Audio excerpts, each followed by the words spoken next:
hitting up the store. So, you know, and especially a low-lying city like New Orleans, it doesn't take a lot to flood. Like we see here in Hammond, this is a low-lying spot. I bet you in any summer afternoon, you get a heavy thunderstorm, something like this probably ponds with water. So that tells me the ground is saturated and low-lying spots are what we are seeing flooded. Roads, for the most part, they're in pretty good shape, at least here. The same cannot be said farther down the coast. We have seen some unbelievable images. When you think about a tropical storm and the sites that we're seeing in cities like Waveland, Mississippi, past Christian, even Bay St. Louis, and even some of the areas towards the coast of Louisiana, Lake Catherine, and areas down near Shell Island, submerged in some cases. And so I think, Mike, it really goes to show you that force of the water. Yeah. We haven't really seen a very extreme wind gusts, perhaps, but we have seen quite the water rise, especially in those vulnerable areas of Mississippi and Louisiana. Yeah, of all the different factors to consider with this tropical storm, wind might be the least impactful of all of them. Water likely from the sky and from the ocean is going to be the issue. Chris, thank you so much, and more with Chris throughout the show tonight. Let's bring in our hurricane expert, Dr. Rick Knabb. Dr. Knabb, as Chris was alluding to, it seems like right now the big story is going to be water. Yes, we've had landfall, and now we've got a lot of waterfall to deal with. I mean, we're really going to be dealing with a lot of saltwater issues for the rest of tonight along the coast, and then freshwater flooding for a few days from the coast all the way up into the Great Lakes area, okay? We're going to go to max 47 here so I can show you the nuts and bolts of what is going on with our tropical storm. It's going to last a while. The low pressure system is. Now, it's not going to be tropical up in here, be a tropical depression through here, but it will be a low, a wet one, and a pretty windy one, especially once it combines with a non-tropical system farther north. Now, we're in the middle of a high-risk day. These can be the damaging and sometimes deadly days when you've got that very likely area of flash flooding. That continues through tonight into tomorrow morning, and it's going to extend northward. Look at how far north these flood watches go, all the way into Missouri. So tomorrow into Tuesday, that's where the inland flood problems are going to be, and we got to promise ourselves we're not going to drive our cars onto water-covered roads. Speaking of water-covered roads and communities, the storm surge lived up to the billing. Didn't need a hurricane. This large tropical storm still causing high water here in the Waveland area and Bay St. Louis area. The water levels are coming down a little bit as we head into high tide, but we still have an onshore push. So we still got those storm surge warnings in effect, and you can see how things have been responding to the tide. Well, the late morning tide this morning, combined with onshore push, you know, we got up above 5 feet above normally dry ground right near the shoreline there in the Waveland, Bay St. Louis area. So here's the daytime visible imagery all day today. We're losing it, but you can see how that shape of the coastline caught all that water, the shallow Gulf of Mexico, the shape of the coastline commensurate with high tide, and it caused a lot of big problems. And you can see a live look at Waveland right now. You can see we still have a fairly angry ocean, and we still have the push of water onto the beach, and it's onto US 90. We've had water-covered roads and water-covered communities there, as we showed you a little bit ago in Waveland. But it's not just the salt water, okay? We've got a lot of flash flood warnings in effect, and it's still windy as well, okay? We're gusting to 45 at Mobile, 34 at New Orleans, 45 at Baton Rouge, and we've got a long band of heavy rainfall right along and just inland of the coast, and that's the area, the coastal counties, Mississippi, Alabama, Florida, that have these flash flood warnings. Gulfport, Biloxi, Pascagoula, even down to Waveland under this flash flood warning till 10:15 local time. Past 12 hours, we've exceeded 5, maybe 6 inches in a few spots. We've had a persistent band there, and now we've got banding off and on coming into Mobile, Alabama, where you've got your warning. This is basically a stay off the roads warning, okay? This is the biggest problem with the flash flooding. If you get on the roads, you can get your car into an area where it could be deadly. It doesn't take much water to carry your car away and float you along with it. That warning, Mobile till midnight. Again, heavy rainfall totals are making their way farther north.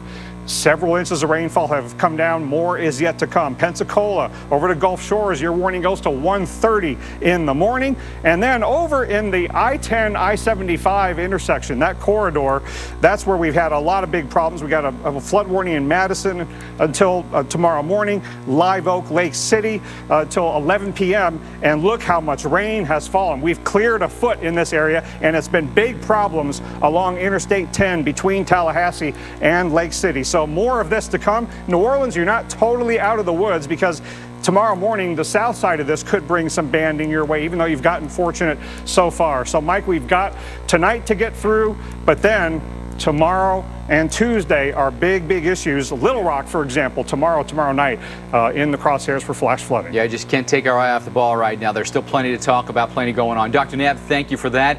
How about the scene earlier this evening as Tropical Storm Cristobal making landfall? Windy conditions here in the New Orleans metro area. Plenty of water being pushed inland here. High waves on Lake Pontchartrain. Thousands in the area now without power, and many flood-prone areas, as you might expect, are underwater. We've had some road flooding in Lafourche Parish area in Louisiana. This video from the sheriff's office there, and you can see the water that's coming over the roadways here. Not unexpected, in any low-lying areas are certainly going to take on water.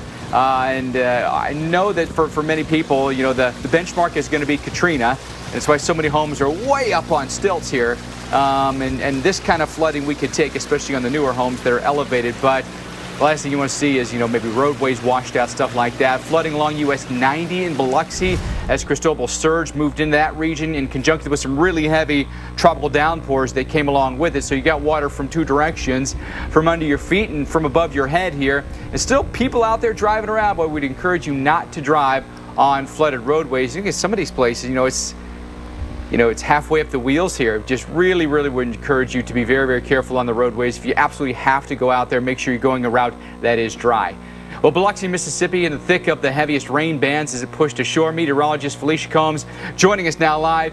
You know, Felicia, you look at coastal Mississippi, some of the heaviest rain has fallen there, but also some of the highest surge has been there as well, so a double whammy.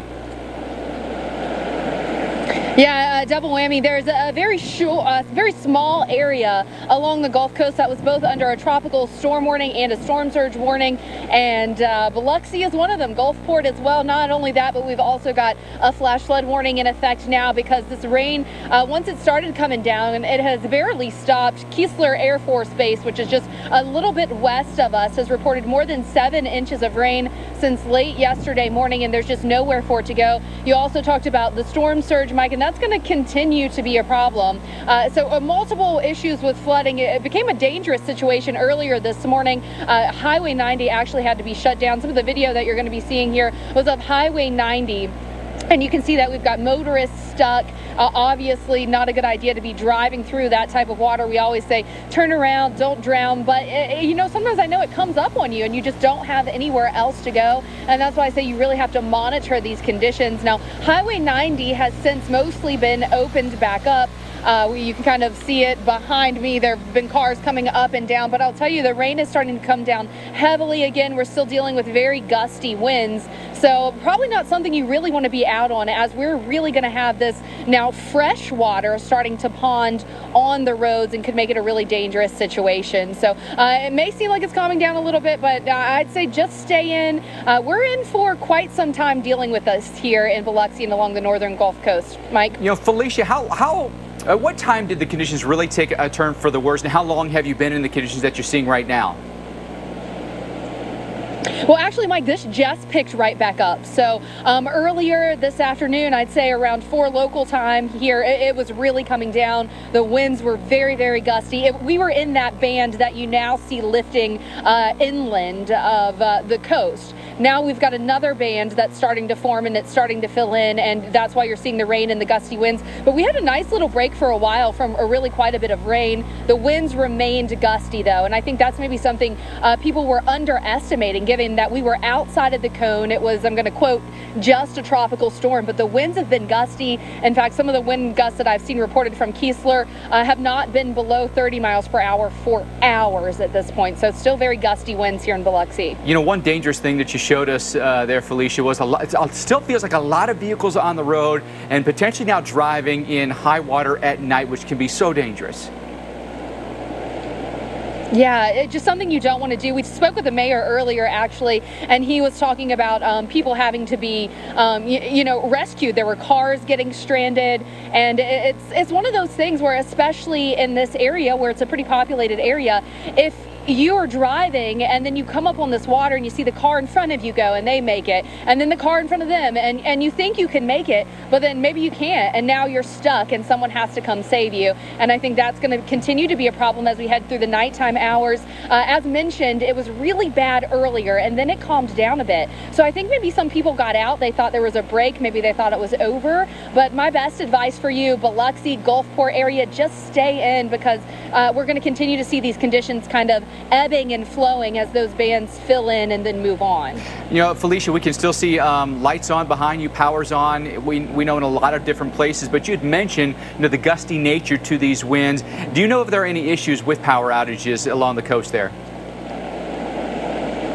Yeah, and that's the really amazing thing, Mike. We really haven't seen too many power outages, considering the number of people being impacted. Power outages really haven't been a huge problem. Now, I will say the stoplights, the traffic lights, were off a bit earlier in the afternoon, but that was actually a kind of a little bit of a misstep, and then they came back on and they were just flashing. But that wasn't a byproduct of power outages. That was just a byproduct of kind of a wrong switch getting switched off. But I do think as we continue to head through the night and we continue with these sustained gusty winds, we might start to see those power outage problems become a little bit more, because as we know, the trees can only withstand so many gusts. They can only withstand so much rain before we start to see trees that have held strong this long come over and maybe cause some power outages. It's inevitable at some point for sure. That's Felicia Combs. She is live for us tonight in Biloxi, Mississippi. Hang in there, Felicia. Great job this evening showing the folks at home exactly what's going on there in coastal Mississippi. We know that as Cristobal moves inland, we're going to have a lot more issues here.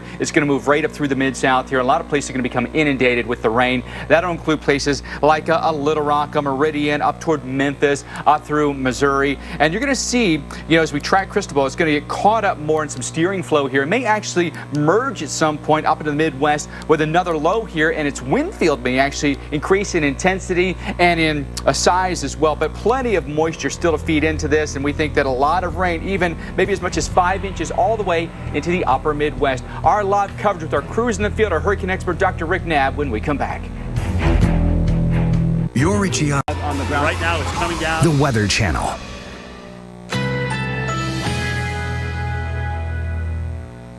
Currently in our area, 83 degrees under fair skies.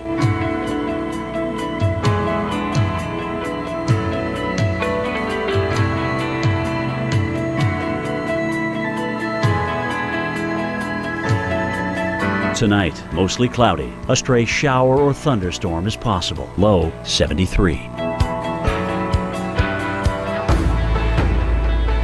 Monday, thunderstorms developing in the afternoon. High 85. Chance of rain 50%. Monday night, thunderstorms. Low 73. Chance of rain 80%.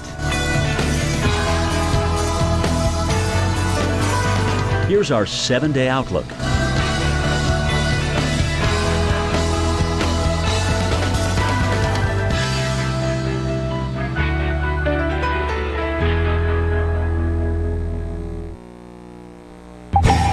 Well, take a live look.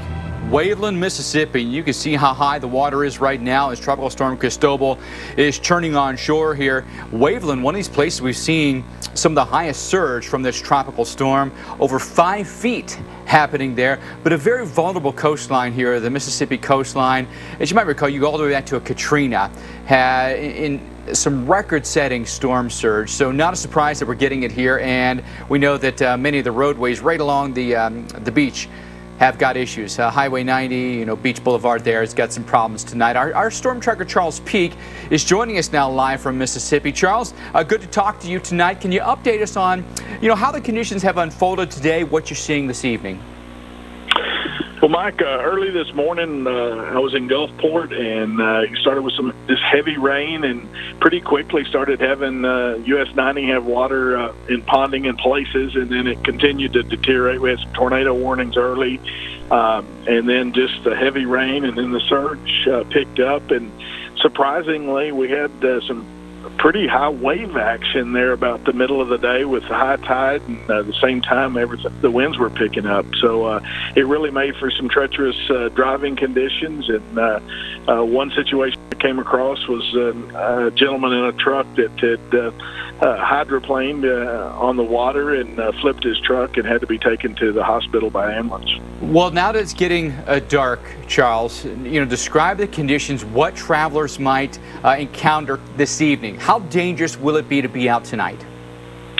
Very dangerous. In my particular situation right now, I'm backing out of the area and getting to the interstate where it won't be in the low-lying areas and potentially all of a sudden hit something that you can't see very well and start getting yourself in trouble. So it's just this lots of roads are still inundated with water and floods, even off of US 90 inland in many of those towns.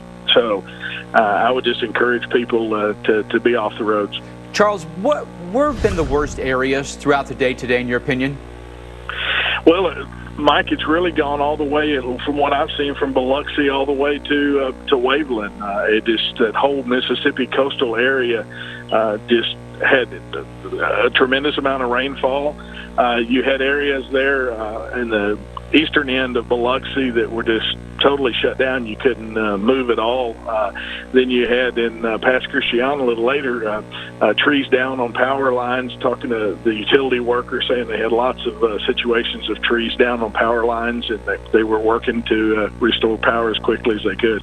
Well, Charles, we appreciate the information, appreciate the pictures. You be safe out there, my friend. Going to be a tough night for a lot of folks that live down in the deep south. Another state that we're worried about, obviously we've got issues in Mississippi, we've got issues in Louisiana, the place where Cristobal actually made landfall. Let's take you to Hammond, Louisiana. It's going to be a little bit interior, but our Chris Bruin has been there. Chris, you've been showing us that roads are already filling up with water, and flooding is going to be a huge concern tonight.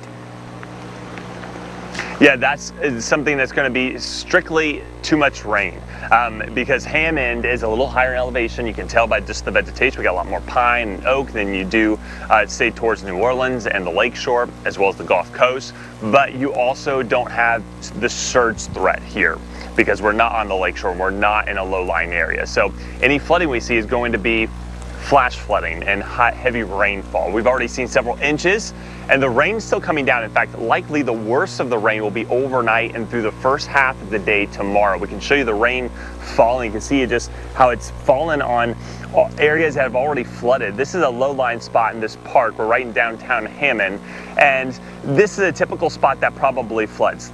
Roads in pretty good shape here around town for the moment, and as far as winds go, I'm amazed at how tranquil the winds are. Frankly, given the core of this storm is not too far away, but that shouldn't be a surprise to anybody. The core was never going to be the worst of this storm. It was going to be an east side system, and honestly, some of the worst weather has been in Florida. Let's show you some of the flooding, though. We've been talking about New Orleans. Let's take you down to Grand Isle. That's where our own meteorologist Mike Seidel's been. And take a look at the flooding from earlier today. This was very close to where the core of Cristobal made landfall about 5 p.m. this afternoon. You can see some of the flooded roads. In fact, the water level got so high, they have pumps to help drain it out. This is a community that is used to flooding. Everything's pretty much built up. There are, of course, some low-lying buildings that take on water, so nothing they can't handle. But when the water's high like that, they can't pump everything out. So they have to wait for that water to recede. There has been a bit of a break, especially on the south side.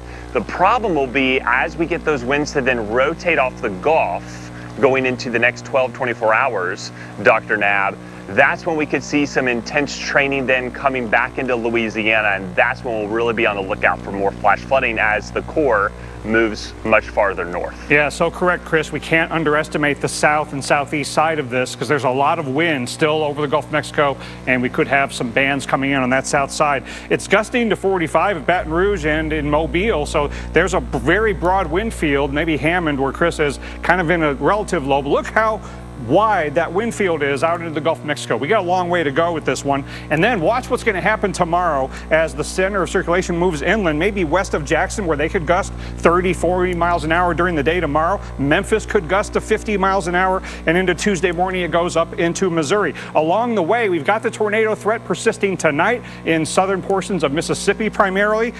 But tomorrow, with the center circulation going over the Mississippi River area, the right front quadrant will be going through Mississippi. Torque on of 3 tomorrow there. And then when we get later into the week, this is going to be a Midwestern windstorm and a rainstorm. So this system is not just a Gulf Coast problem. Folks up in the upper Midwest could experience Cristobal as a non-tropical system later this week. We're back in a moment.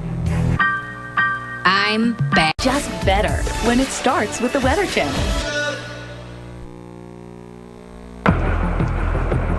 It is not safe to be out there.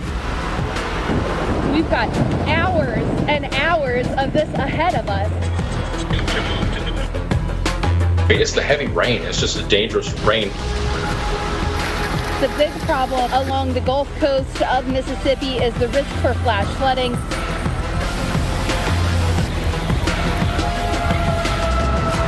Very gusty tropical storm force winds.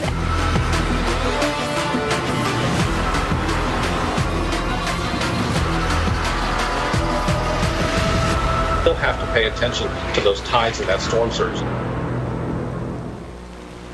Well, wild scenes that you were looking at right there. That was all from just today alone.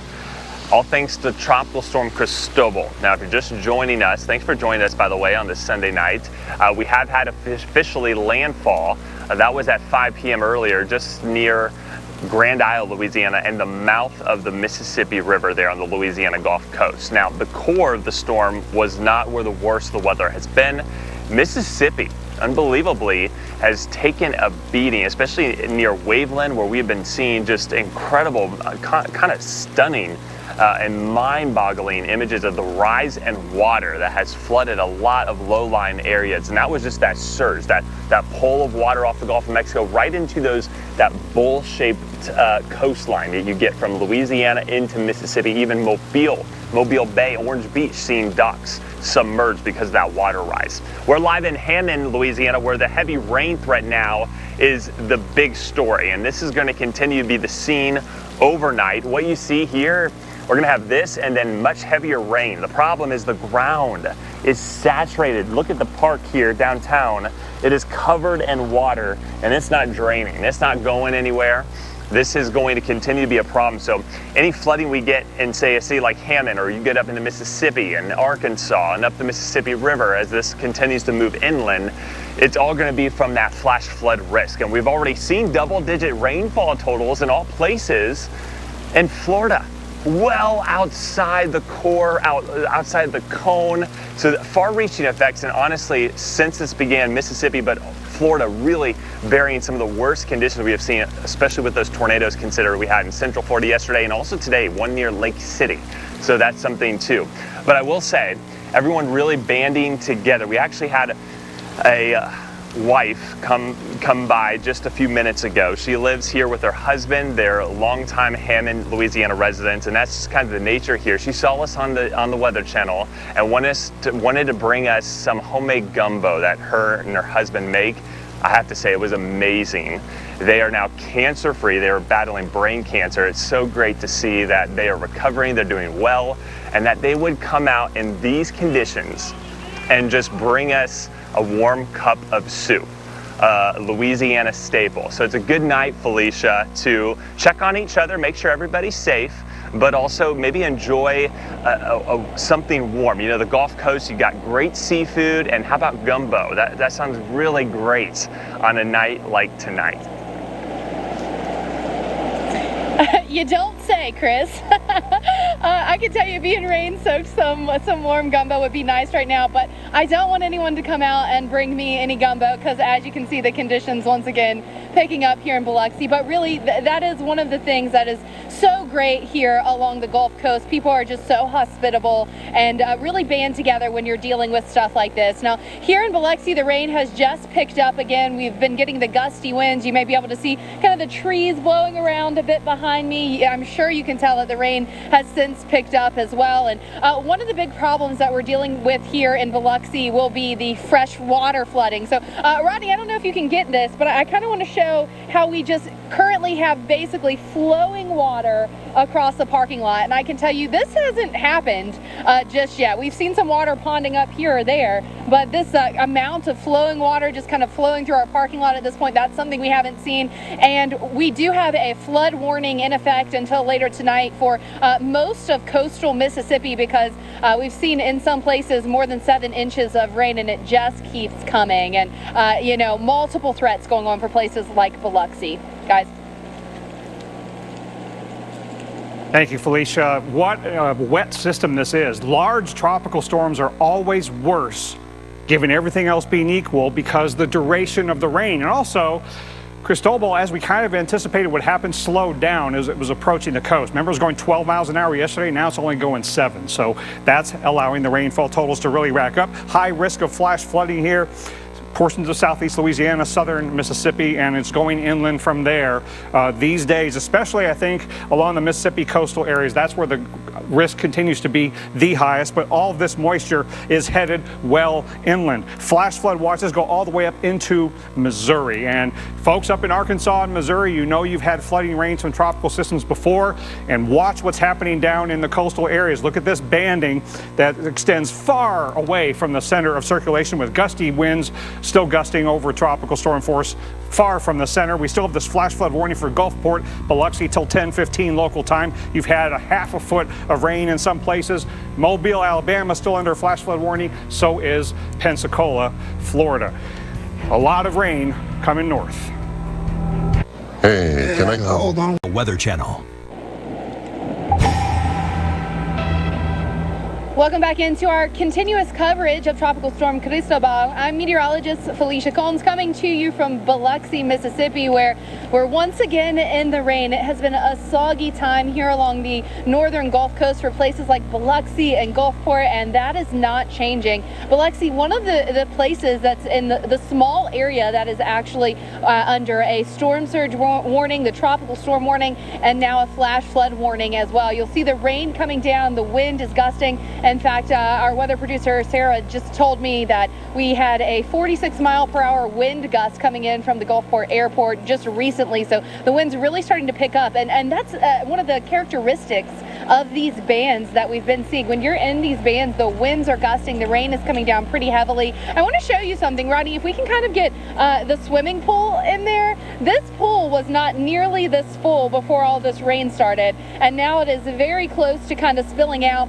One thing that I kind of want you to see on here, look at how the wind energy is pushing all of that pool water up to this side here, and that is kind of a good depiction of what happens when we're talking about storm surge inundation. You get all of that wind energy piling that water of the Gulf or of whatever body that you're dealing with of water up against the shore, and then eventually you've just got it kind of piling up too much. It has nowhere to go except inland, and that's going to be one of the issues that we have to continue to watch for a place like Biloxi, where we're going toward low tide at 10:35 tonight, but we've got another high tide just after lunchtime tomorrow, and we're still going to have that persistent onshore flow. So storm surge flooding here going to continue to be a worry for places like Biloxi, Mike. So something that we're going to have to continue to watch even as Cristobal has pulled farther away. You know, and it's nighttime too, which makes it a little bit harder. You know, some people that maybe have to be, you know, on the roads this evening, it's got to be especially concerning for them, knowing that we've got some of the highest wind gusts of the day are happening right now, and some of the heaviest rain bands are happening right now. Yeah, you definitely don't want to be out. So what happened earlier was Highway 90 was closed. A good portion of Highway 90 closed because there was so much flooding and people were getting stuck. And then they reopened Highway 90 because that flooding kind of receded a bit, a break in between those intense rain bands. So we're seeing a lot more people out and about, and that's just not a good idea. We're still seeing this rain coming down, and there are certainly going to be some places that you're going to run into where you're going to run into ponding on the road. You're not going to see what you're driving into as quickly as you would in, say, the daytime. So my advice would be just stay in. There's nothing going on out here tonight that you want to be out in. Absolutely not. Felicia, thanks so much for the report this evening. You know, we look at the places like Waveland, Mississippi there. You just showed it on your screen. But earlier today, during the daylight, this is what was happening, folks. We had the strong onshore flow, and so a lot of that water, now salt water, moving its way in. We're going to show you what we know right now and get you an update here. We've got a state of emergency in effect tonight for all of Louisiana. About 14,000 customers right now along the Gulf Coast are without power currently, and about 10 million people under flood watches tonight. And that flood threat from Cristobal pushing north as we head into your Monday, Tuesday, you know, maybe even Wednesday as well. Take you back to Waveland and the flooding that we had there from Cristobal's storm surge. It's really some amazing video here. This is a drone shot here. It shows you just how much saltwater intrusion we had.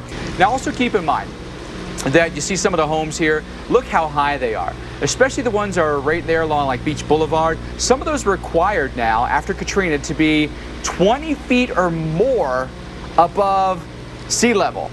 So they're well protected, but you can't get anywhere other than boat or, you know, airboat or an airplane or drone like this because of how much water there is out there. Dr. Nab, you take a look at this, and you know, it's some places it's up to the bottom of the stop signs. There's some pretty significant water here. Does this surprise you at all how high the water got today? Actually, it does not surprise me. We anticipated, because of the large size of this tropical storm and past large tropical storms like Isidore 2002 that were able to cause storm surge flooding on the coast of Mississippi. Yeah. We anticipated this, and look at that picture. That is the visual version of storm surge flooding is not just a beachfront problem. Look at how many blocks inland that storm surge flooding goes and how high above normally dry ground it is. And wow, I mean, even though I didn't think there was much chance of avoiding this, it's still staggering when you actually see it. When you see it from the air especially, it just gives you such perspective. Yeah. One thing that Felicia was talking about there in Biloxi is they're going to go to low tide tonight. I wanted to ask you kind of some details about that, because if we go to low tide tonight, we're watching the center of circulation continue to slowly move its way north. Do you think we're done with the worst for the storm surge flooding after tonight? We're done with the worst, but we're not done with it. Let me show you what the trace of the water level was there in the Waveland and Bay St. Louis area. You see, this is high tide Saturday morning, low tide last night, and then here was high tide late this morning, commensurate with the onshore push of the storm. And so even though we should be going back into, well, we are going back into low astronomical tide, the water is not coming down to last night's level. So we still have an onshore push that's keeping the water level above normally dry ground more than 4 feet. And you know, tomorrow late morning we're going to have another astronomical high tide, and so until this storm is way inland, we're still going to have an onshore push. So there still will be some storm surge flooding, I think, in this part of the coastline for tomorrow morning's high tide. After that, I think tomorrow night's low tide, things will be a lot better. But then we got to keep saying it, landfall of the center, and just because something's going inland doesn't mean this is over. We got the freshwater flood problem that extends all the way through the rest of the state of Mississippi, through Arkansas, up into Missouri, and we're going to have heavy rains and strong winds up into Wisconsin and Minnesota. My goodness. Sunday at 9, only on the Weather Channel.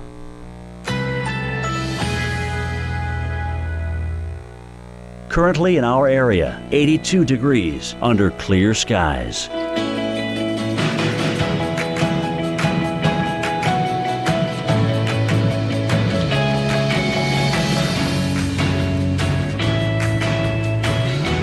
Tonight, mostly cloudy. A stray shower or thunderstorm is possible. Low 73. Monday, thunderstorms developing in the afternoon. High 85. Chance of rain 50%. Monday night, thunderstorms. Low 73. Chance of rain 80%. Here's our 7-day outlook.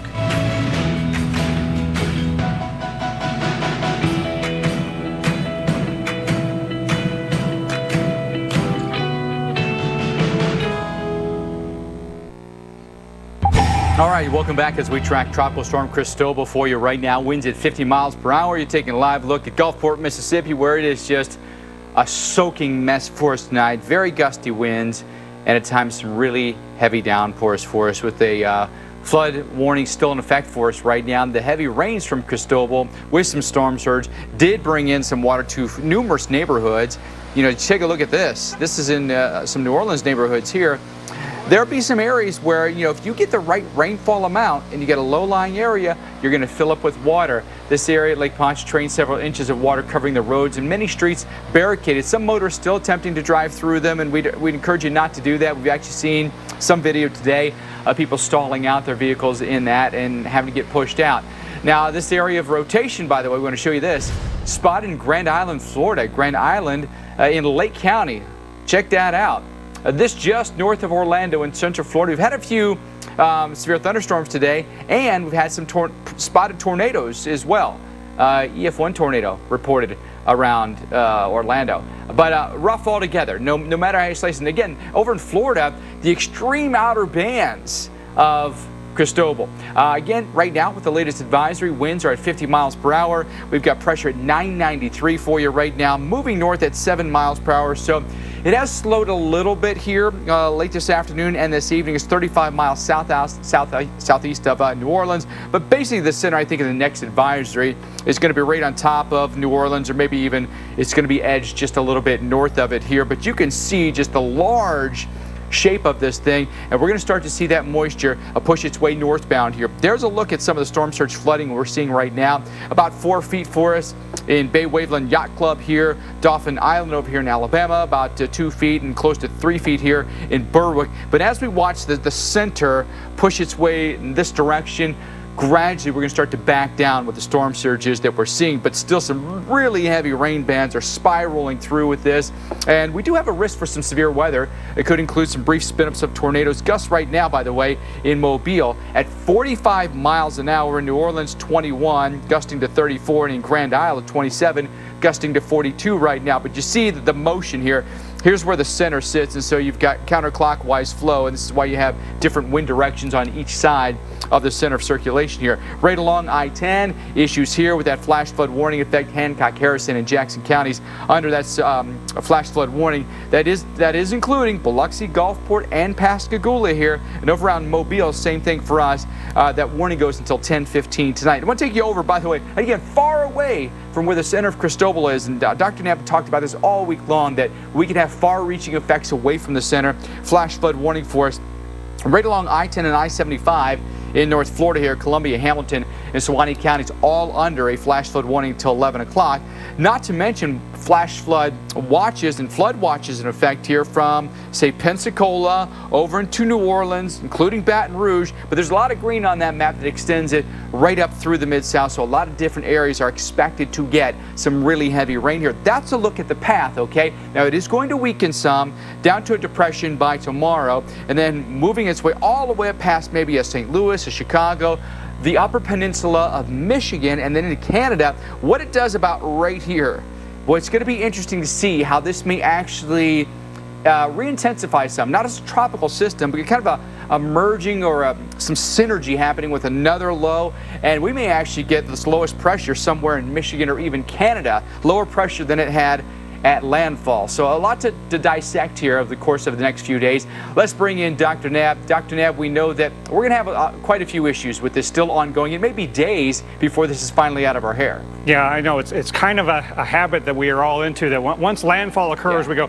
okay, it's completely all downhill from here, and things are going to get better from here. But for many people, it hasn't even started yet, and it's certainly going to get worse before it gets better. We still have this high risk of flash flooding into tomorrow morning. It is not over in southern Mississippi, and even for New Orleans. You can't rule out on the backside of this there being some banding. I'll show you the future radar in just a moment, and this is all going to extend inland. So this is the biggest threat, I think, that we have over the next 12 hours or so.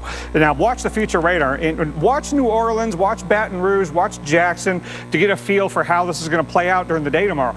Look at, if this model is right, there could be a fairly potent band on the south side that could get some flooding issues for New Orleans. And you can see how Alexandria, Shreveport, Jackson, Pine Bluff getting into it as the day goes on tomorrow. Still some banding lingering on the Mississippi coast during the day tomorrow. And then Little Rock and much of Arkansas could get some very heavy rainfall. Remember when Barry was a tropical system weakening inland last year and you set a state rainfall record in Arkansas? I'm not saying that's necessarily going to happen again, but you know what the risk is. You know how much rain, how much flooding can happen with these inland moving systems, likely flash flooding from Jackson up to Little Rock. Memphis is in there, eventually St. Louis. Now also, during the day tomorrow, there is going to be a wind issue as the center goes up the Mississippi River. Jackson, Mississippi could be gusting to tropical storm force, so could Memphis tomorrow evening as the system goes by. Gusts are a lot stronger than the sustained winds for inland systems, so even if the intensity is down, even as a depression, you can still get strong gusts. Look at the flood potential up in Iowa and Wisconsin as we get Tuesday into Wednesday. Add up all the raindrops, we could have over a half a foot of rain in some spots from Arkansas up into even portions of Wisconsin and Minnesota. And it's going to be potentially kind of windy up there too, with the combination of our tropical system and a non-tropical system. Tuesday and Wednesday, gusty up into the Great Lakes. Your itchy eyes know they're out there. Thousands of hours. Physicians Mutual. Tropical storm Cristobal has officially made landfall earlier this evening near Grand Isle, Louisiana, but the problems are far from over. We have a lot more rain to get through, and Monday is still going to be a busy, tough day here for the Gulf Coast as Cristobal moves inland. We're going to break down the details and who's at greatest risk for flash flooding. Felicia. Yeah. Chris, Biloxi, one of those places in a flash flood warning. Not just that, storm surge warning, tropical storm warning, a flood watch, river flooding problems. Biloxi definitely in the thick of it. We'll talk more about what's going on right now and what you can expect in the next 24 hours. That's coming up. And Felicia, as the storm pushed ashore, so did the salt water from the Gulf of Mexico into Waveland, Mississippi, several feet high in some places. In fact, storm surge covering the roads here. One of our storm trackers shot this as Tropical Storm Cristobal made landfall late afternoon. That's when the center crossed the coast, but the water is still covering some of the land areas there as the onshore push continues.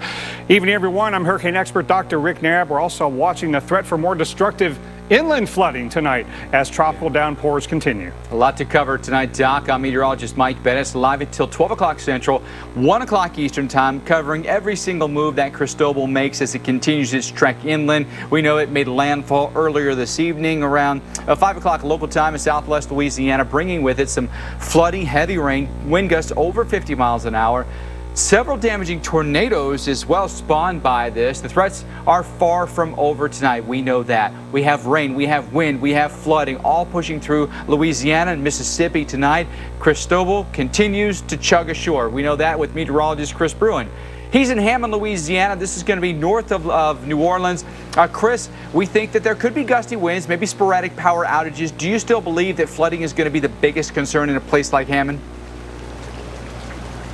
Yeah, for Hammond, flash flooding, I think, is our biggest risk. The winds, believe it or not, they've been pretty much non-existent. We haven't seen a ton of strong gusts at all today.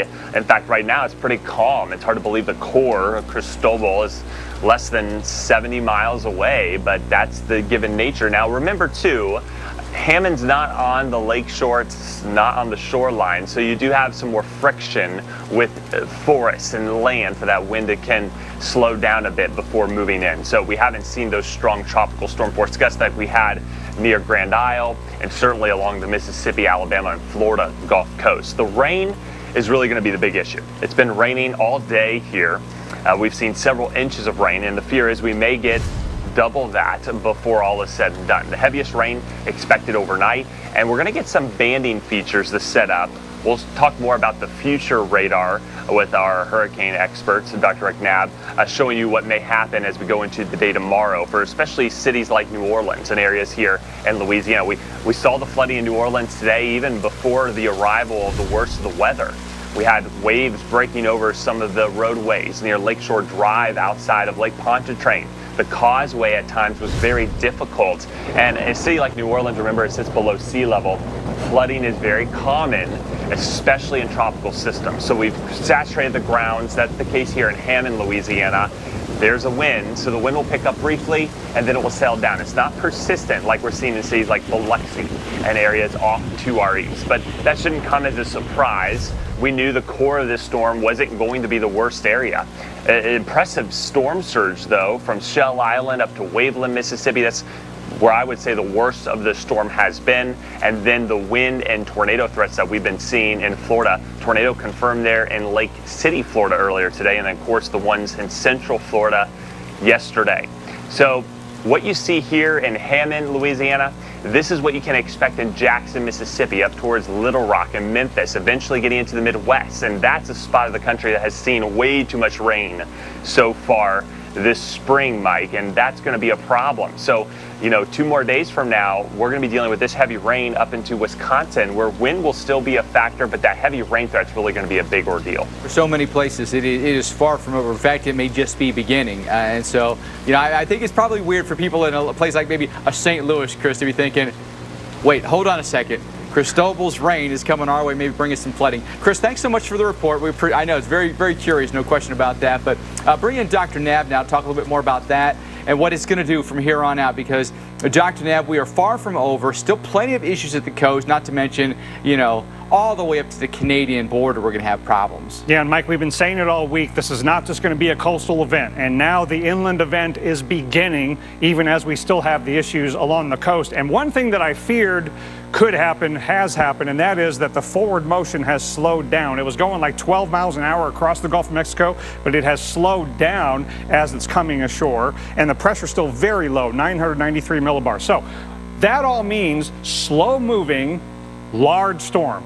Long duration rainfall event that leads to flooding, and the big storms are always much better at producing the storm surge. So that's why we've got all the water issues, even though it's a 50-mile-an-hour tropical storm that you might not initially think is all that bad.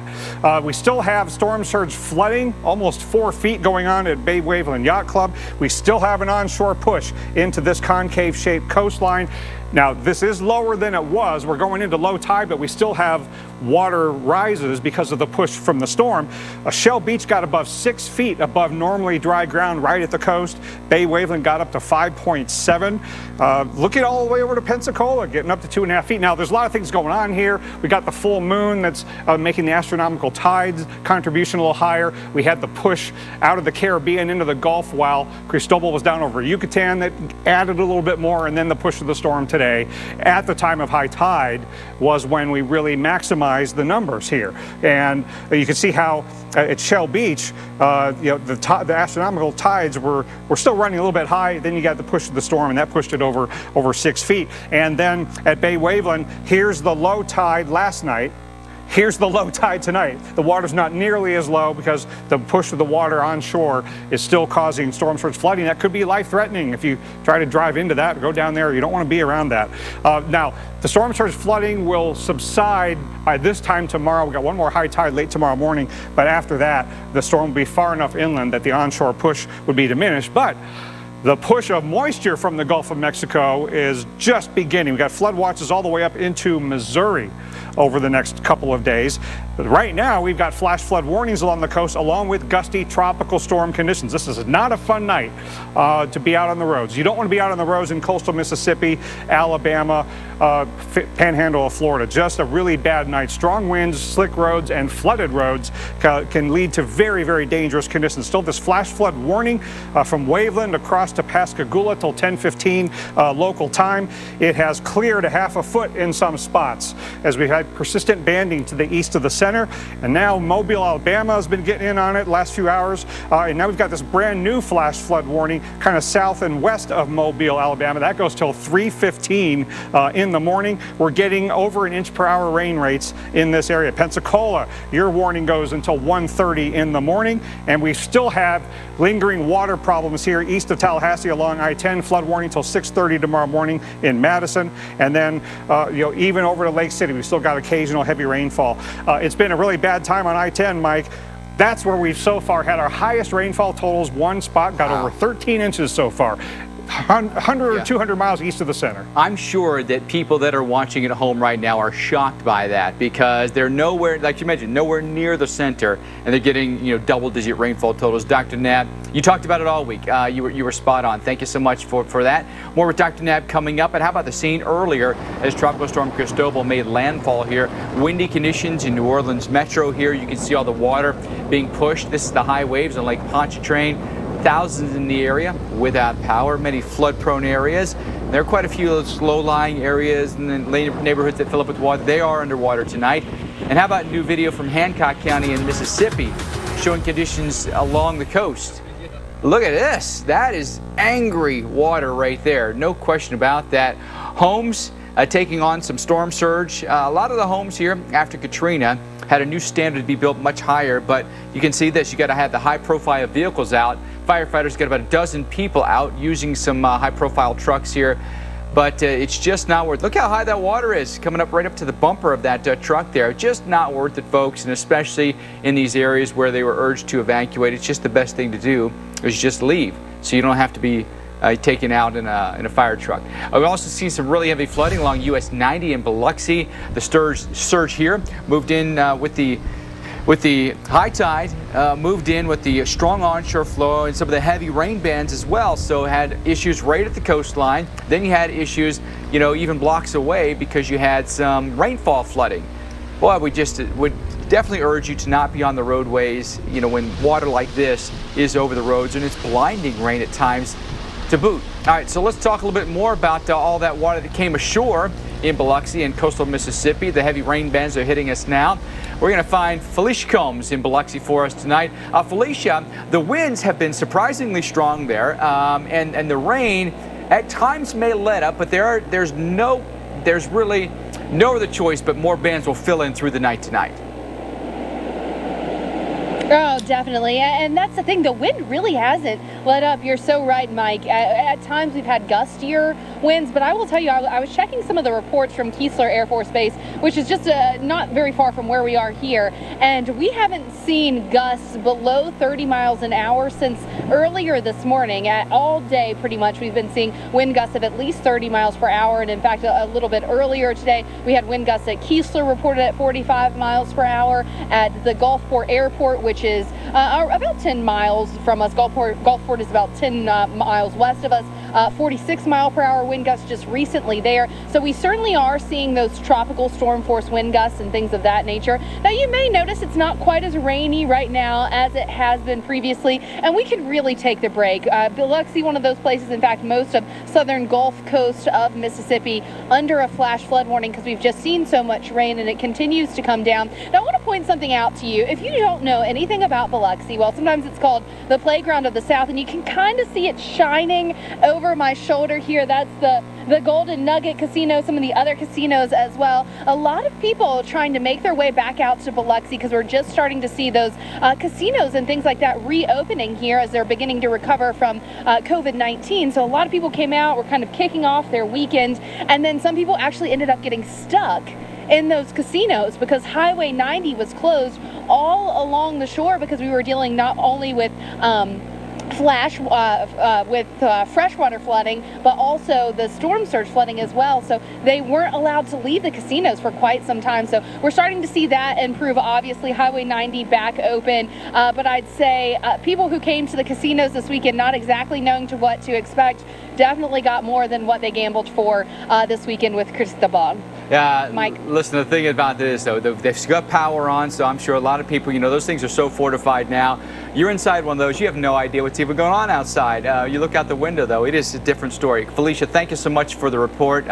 Biloxi and coastal Mississippi just taking it hard tonight, that's for sure. We know that there's a lot more to come with this. As this thing moves inland, we're going to have a huge effect still. A place like Little Rock, through the day tomorrow, heavy bands of rain and thunderstorms. That could lead to some localized flooding here. Gets better as we go into Tuesday and Wednesday. Calmer. It's hot, though. And not to mention, you're going to have such humidity in the atmosphere. The air is just going to sit on you because you've had the rain out of Cristobal here. Look at the flash flood watches that extend all the way up into northern Missouri. This is how confident we are that we're going to get a huge influx of rain into these areas. Why? Well, the atmosphere is dictating that, especially the mid and upper levels here where it's going to steer what happens with Cristobal. The moisture's off the charts here, right? Dark reds on the map. Watch what happens as it gets pulled up with a jet stream here, then picked up by a cold front as well. It's probably going to phase at some point here with maybe another surface feature, and then maybe enhance the rain a little bit and enhance the winds, believe it or not. So the winds will probably taper down over the next day, and then they may actually kick up again from about this point up into Canada. But there could be a place like Columbia or maybe the Quad Cities that gets some really heavy rain out of this thing. Going through tomorrow, likely rainfall for us here that produces some flooding. That could include, you know, places through central Mississippi, western Mississippi, up through a Little Rock, up through the Ozarks here. These are all places, especially if you've got terrain that now becomes an issue in the Ozarks. Those become issues with some flash flooding. Let's go through Tuesday morning through Wednesday morning then.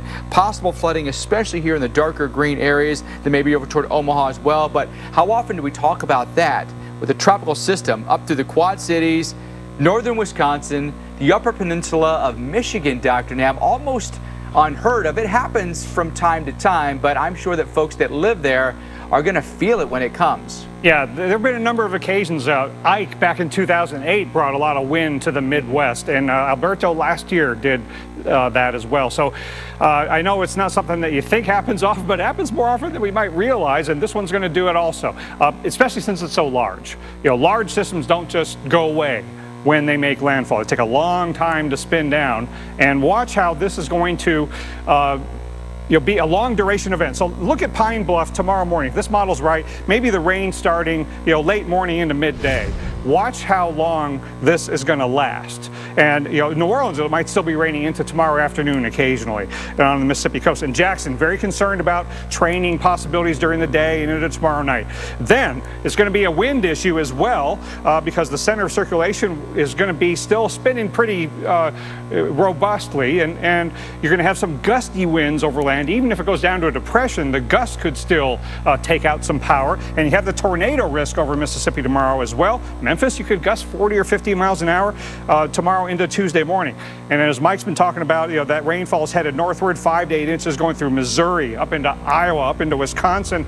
Both the global models agree on that. And then, my goodness, it's going to be a windy storm all the way up into the Midwest as we go through Wednesday. Humera patients. The threat. We are live on the ground. Right now, it's coming down. The Weather Channel.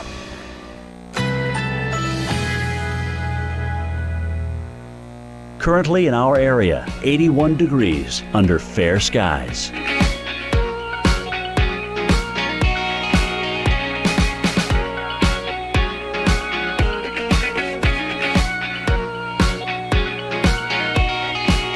Tonight, mostly cloudy. A stray shower or thunderstorm is possible. Low 73. Winds light and variable. Monday, thunderstorms developing in the afternoon. High 85. Chance of rain 50%. Monday night, thunderstorms. Low 73. Chance of rain 80%. Here's our 7-day outlook.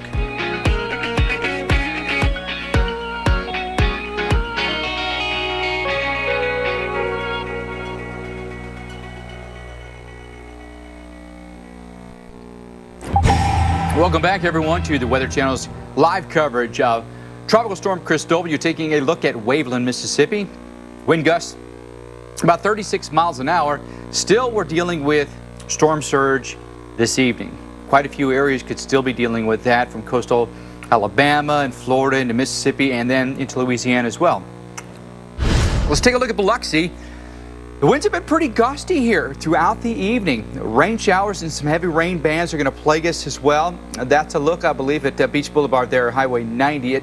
Portions of it did go underwater today. And how about some video showing you that storm surge flooding in Bay St. Louis, Mississippi. New video for you this evening. Look at the water right up to the doors of homes here. Now, a lot of homes are elevated here, and they're required to be elevated, but that is what just a tropical storm can do, all right? And some places here upwards of, I think Bay St. Louis is about close to 6 feet of storm surge came in here. Now, we're not likely to see many more issues after tonight with storm surge as the center of circulation comes in here. And then the low tide cycles will be there, so that'll back off some. But we will deal with water issues inland. Heavy rain will cause some flood issues. And a place that could be a problem is southern Louisiana. Meteorologist Chris Bruin is there with us tonight. You know, Chris, what we saw, some areas that filled up with rainwater just like that. And you showed us a couple of areas, low-lying areas, that'll be very susceptible. Through the night tonight becomes dangerous, too, after dark. Yeah, those low-lying areas for sure. There are probably already have water in them or are about to, especially as the rain continues. We have a bit of a break right now, and here in Hammond, we haven't really had a lot of wind. We have a gust come through, maybe 25, 30, a little stronger than that miles per hour, but we haven't seen tropical storm force gusts. Again, remember, we're about 15 miles northwest of the shores of Lake Pontchartrain, and we're about an hour northwest of New Orleans. So we're a little bit of a ways from the coast. We're a little bit higher. We got a lot more pine and oak scrub vegetation up here rather than the cypress and marsh landscape that you have in the bayous and closer to the coastline. So you do have that more friction to help block some of those stronger wind gusts that come through. It's going over more land too. And we're also seeing our wind shift. Remember, as the core Cristobal moves inland, moving farther north and eventually north and west, it's going to continue to allow those winds to shift. And once they actually wrap around and pull then that moisture off of the Gulf of Mexico in the New Orleans area and across Louisiana, we're going to get more bands to then reform. And that's what we're concerned about heading into the morning and afternoon hours on your Monday. And that will continue to be a factor for the next 24 hours. After that, things are going to quiet down here by Tuesday. Still going to be humid, but will be much drier, and we'll have your typical afternoon storms. Then it becomes more of the Mississippi River Valley and Midwest problem. But Mike, I can tell you, driving over the Mississippi River here from New Iberia, crossing into Baton Rouge, the river's high, and that tells me there is a lot of water, especially as this works its way into the Mississippi River Valley, getting into the Midwest, an area that's been so saturated. River flooding, flash flooding, really going to be the big issue. Yeah, and wait till you see all the rain that flows down that river over the course of the next week to two, right? Chris, thank you so much, and really excellent point that you make there of what the mighty Mississippi may do. Let's get you updated on what we know right now. Still a state of emergency for all of Louisiana and across the Gulf. About 18,000 customers without power. That includes in Louisiana, Mississippi, and in Alabama. 10 million people currently under flood watches tonight that extend all the way up into the Midwest, and the flood threat from Cristobal pushing north as we head into Monday. Tina, I'm pretty sure I'm seeing a live tornado for the first time in my life. Check this out. Another threat that we've seen today, tornadoes. This in Lake County, Florida, a few hours ago. Also EF1 being rated in the Orlando area. So Dr. Knapp, severe weather, an issue that comes along with this. We see this oftentimes, especially on that right front quadrant side. How big of an issue do you believe that severe weather then becomes, or tornadoes become, through the night tonight or even tomorrow? Does that back off tomorrow?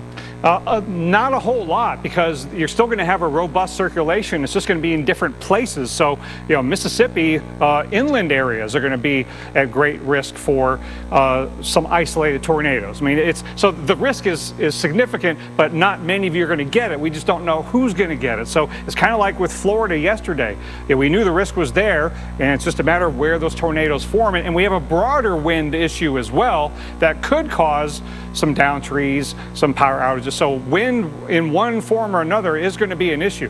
Now, the max sustained winds at 50, that's happening over water, but we're getting some gusts that are pretty strong over land. And I want to take a look at how this is setting up right now. And it's amazing how in Hammond and New Orleans, essentially no wind, but Baton Rouge has recently gusted to 45, Mobile to 45. And look at this band way up in Jackson, Mississippi, where they've recently gusted to 42 miles an hour. So again, the center of circulation isn't the center of action in this situation. Even up in Montgomery, they're gusting to 22. So it's a very large wind field, and the gust factor is pretty high over land. The sustained winds could go down to depression status tomorrow, but but the gusts could be up to tropical storm force. Jackson, you could gust to 40 miles an hour during the afternoon. Memphis, 40 or 50 mile an hour gusts are possible tomorrow night as it moves northward. And here's where we're concerned about the possibility of tornadoes, mainly there in central and eastern Mississippi, where we have Torcana 3, but it extends up into Alabama and up into the Memphis area. And then we got a wind problem farther north than that. As we get into Tuesday, the low moves through Illinois, where we get gusty southerly winds, maybe even in Chicago, up to Wisconsin. And then a non-tropical complex causes some very gusty winds into Wednesday. When it comes to longevity, Sunday at 9, only on the Weather Channel. It is not safe to be out there. We've got hours and hours of this ahead of us. It's the heavy rain. It's just a dangerous rain. The big problem along the Gulf Coast of Mississippi is the risk for flash flooding.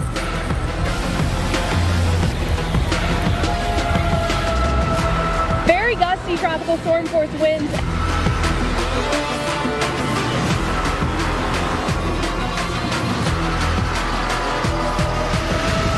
Still have to pay attention to those tides of that storm surge. Incredible sights and sounds all across the Gulf Coast because of Tropical Storm Cristobal officially making landfall near Grand Isle, Louisiana around 5 p.m. this evening, and it's continuing to churn in a lot of rain.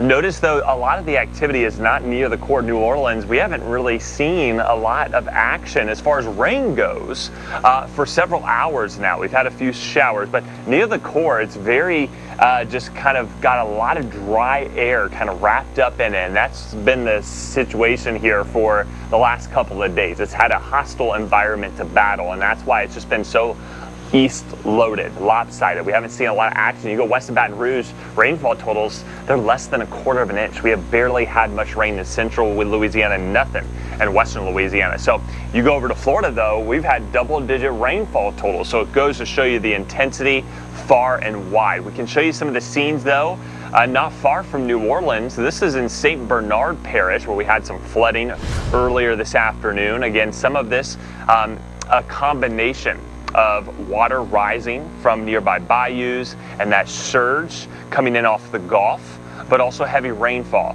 And the problem is in low-lying areas like Louisiana, especially southern Louisiana, you get that water table to increase, and as you have heavy rainfall, Mike, that water can't drain. They're used pumps to help pump it out, and so that water table has to go then back down before the water can drain. A lot of times that's how you get a lot of this flooding like we've been seeing. Absolutely. Just some unique circumstances. There's no question about that. Chris, appreciate it. Thanks so much. We know that Tropical Storm Cristobal making a landfall in southwest Florida just after 5 o'clock. The current wind speed's 50, moving north at 7, and its pressure's 993. What did it do earlier, a few hours ago? Just east of Grand Isle, Louisiana. It's basically between Grand Isle and the mouth of the Mississippi with winds at 50. So the winds have sustained. Pressure's about the same. It was 992 at landfall. It sits at 993 right now, but plenty of storm surge, people being rescued by high-profile vehicles. And some places have had some fairly gusty winds, and we've got just under 20,000 customers without power right now as a result of some of the gusty winds. And some of Cristobal's heavy rain bands have pummeled places like Biloxi, Mississippi for hours now. And meteorologist Felicia Combs joining us now live from Biloxi. We've been keeping our fingers crossed, Felicia, for maybe the winds to back off a little bit for you. I think you might get dry, a little bit of dry weather until the next band comes in. But kind of describe for our viewers what the weather has been like over the course of the past 2-3 hours. Yeah, Mike, the crazy thing is we were just talking about this. Typically when you're in the rain band, you have these gusty winds like this, and then you get a break from them when you're not in the band, but that has not been the case. It has been windy all day. So let's start you out this morning. This morning we already started out with very heavy rain. We started out with the very gusty winds as well, and that rain actually led to quite a bit of flooding, which led to the closure of Highway 90. I want to show you some video that we took earlier on today because Highway 90 was flooded flooded in so many spots. We actually had the flooding ongoing from just the fresh water from the rainfall flooding, and that trapped some cars. We had other motorists kind of helping some of those cars that were trapped getting out. And of course, we tell you, turn around, don't drown. We don't want you driving through that water. But I think for some people, they were just, came up on it so quickly, and maybe they weren't expecting the flooding to be that bad. And that's why you really got to keep an eye on this. Now, we are since getting a break from some of the rain right now, but as mentioned, we're not getting a break from the winds at all. And we're still under that storm surge warning. We're still under the tropical storm warning and a flash flood warning for now. So Biloxi certainly not out of it by any means yet, Dr. Nab. Not at all, and it's going to be a long night. And even tomorrow, it's going to be gusty onshore flow. So it's a good night to be staying off the roads. Slick roads with strong winds and some flooding on the roads means bad time to be driving. Gusting to 45 miles an hour in Mobile, 42 in Jackson. This is a large wind field. And I wanted to point out, here's where the center of circulation is near Lake Pontchartrain. It's 400 miles east of there, where we've got flood warnings in effect in the Big Bend area, Florida inland area, until tomorrow morning, because they've had the highest rainfall totals over a foot out in this area. So again, you don't have to be near the center of circulation to be where the center of action has been. And we've got a flood warning for Live Oak, Jasper till 8:15 in the morning, for Madison until 6:30 in the morning. This is I-10 between Lake City and Tallahassee. There might be some closures in there still going on. We still have our flash flood warning for Dauphin Island northward till 3:15 in the morning. Mobile, Alabama, and westward from there, your warning goes till midnight local time. And tomorrow, Jackson, Mississippi, Little Rock, Arkansas, eventually St. Louis. The heavy rainfall and the flood risk coming your way. The Great American and Top 100 Weather Moments.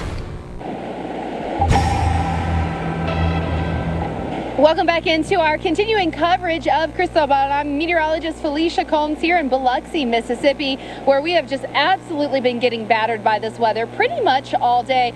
We were getting a little bit of a break in the rain, but as you can see, it didn't last very long. We've got some showers starting to pick up. One thing that we have not gotten a break from pretty much all day, that is the gusty winds. We've had winds sustained at about 20 miles per hour pretty much all day, but we've also seen tropical storm force wind gusts for most of the day from Keesler Air Force Base, which is just a little ways from us. We've had 45-mile-per-hour wind gusts reported earlier today, and more than a half foot of rain falling since late yesterday morning. Now, if you know about Biloxi, then you know a couple things about it. Great food. It is definitely a water city, and then also you can kind of see the lights shining there behind me, although the rain is beginning to obstruct it. It's known for its casinos as well. People here visiting, trying to kind of get out as the city's recovering from what it was dealing with COVID-19. People starting to venture back into the casinos actually ended up kind of getting stuck there today because Highway 90 had to be closed because we saw so much rain in such a short period of time, and then we were dealing with storm surge inundation as well. So flooding really became an issue, so much so Highway 90 was closed, and then the people in the casinos couldn't get out. There was just nowhere for them to go. So multiple elements that we've been dealing here in Biloxi with, and we're not done yet with this persistent onshore flow, Mike. We're going to continue to see that possibility for storm surge inundation, especially as we head to high tide tomorrow just after lunchtime. And we're keeping our fingers crossed then. Tomorrow's high tide will be it then, and then we'll see the center of this go well inland, and surge will no longer be an issue. Felicia, great report. Thank you so much. She's had some tough conditions the last few hours, so we're going to check back in with her frequently, but let's get you up to date on what we know right now. State of emergency still in effect across Louisiana, across the Gulf Coast states. 18,000 customers without power in 3 different states. That's Louisiana, Mississippi, and Alabama. 10 million people, believe it or not, under flood watches tonight that extend all the way up into the Midwest. The flood threat from Cristobal pushing north as we head into Monday. Want to show you truly some incredible stuff here. How about the drone video of the surge flooding in Waveland, Mississippi, where the surge flooding there was about 6 feet.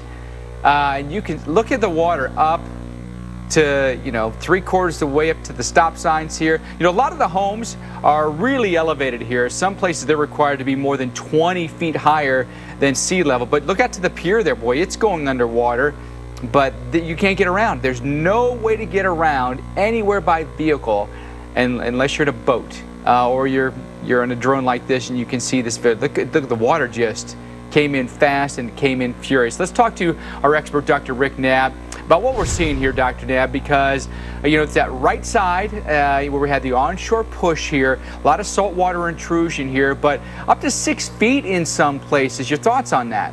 Yeah, it's unfortunately not a surprise, and there were a lot of things that came together to give us the expectation that this would happen. It's still stunning to see it, but Waveland, Mississippi and the Bay St. Louis area is one of the most storm surge vulnerable areas in the entire country for a number of reasons. It's right at the apex of where that concave coastline is for southeast Louisiana and Mississippi, and the waters are very shallow going out from that area, and it just catches the water. And it's so low lying. You got a beachfront road there. But so you got the vulnerability to start with, but then you put a large tropical storm with the onshore push timed with high tide midday today. And look, it goes blocks inland. It's not just a beachfront problem. And, of course, Waveland, Mississippi, been wiped out by Katrina previously. This is no Katrina, but just shows you the vulnerability of the area and how a tropical storm, when it's large, is able to push this much salt water ashore. Well, now I would say this, Dr. Knabb, what we've not seen is a lot of reports of structural damage or anything like this. And when you look here, boy, a lot of these homes are so high that it'd take another 10 or 15 feet to get into these homes. So in that regard, we've prepared well. New building codes have served us well. Yeah, although there really is a big difference between this kind of storm surge and something that would be 12, 15, 20, 25 There's feet. not a lot of wave action on top of it. Right. So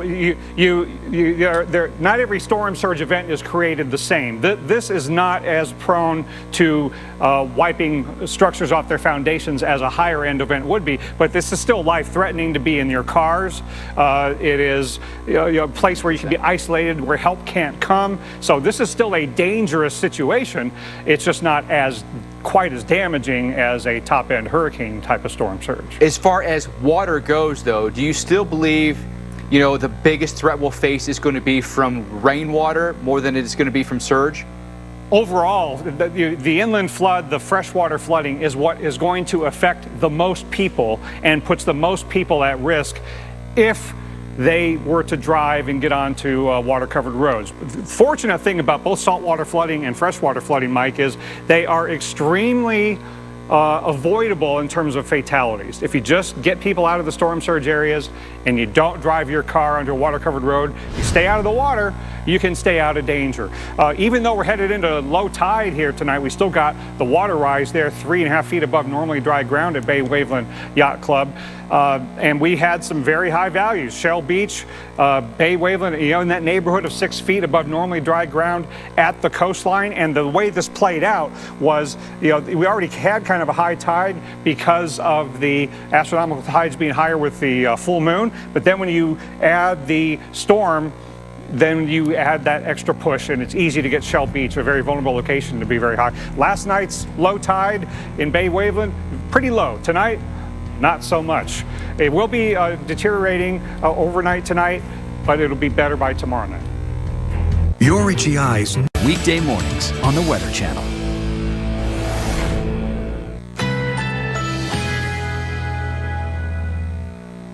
Currently in our area, 80 degrees under clear skies.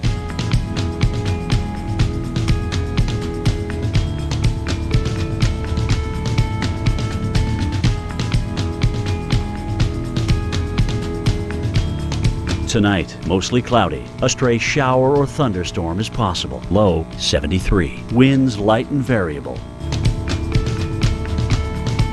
Monday, thunderstorms developing in the afternoon. High 85. Chance of rain 50%. Monday night, thunderstorms. Low 73. Chance of rain 80%. Here's our 7-day outlook.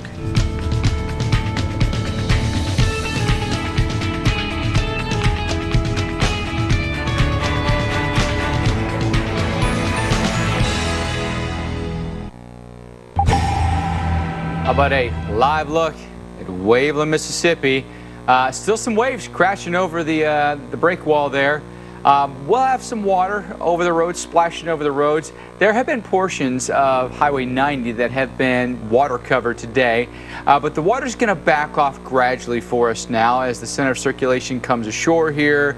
The winds will back off a little bit. The onshore flow won't be nearly as prevalent as it has been throughout the day. One thing that will continue, though, is the heavy rain. At times, it was rough today, combined with some storm surge, brought some significant flooding to some areas. Now, in New Orleans, check this out.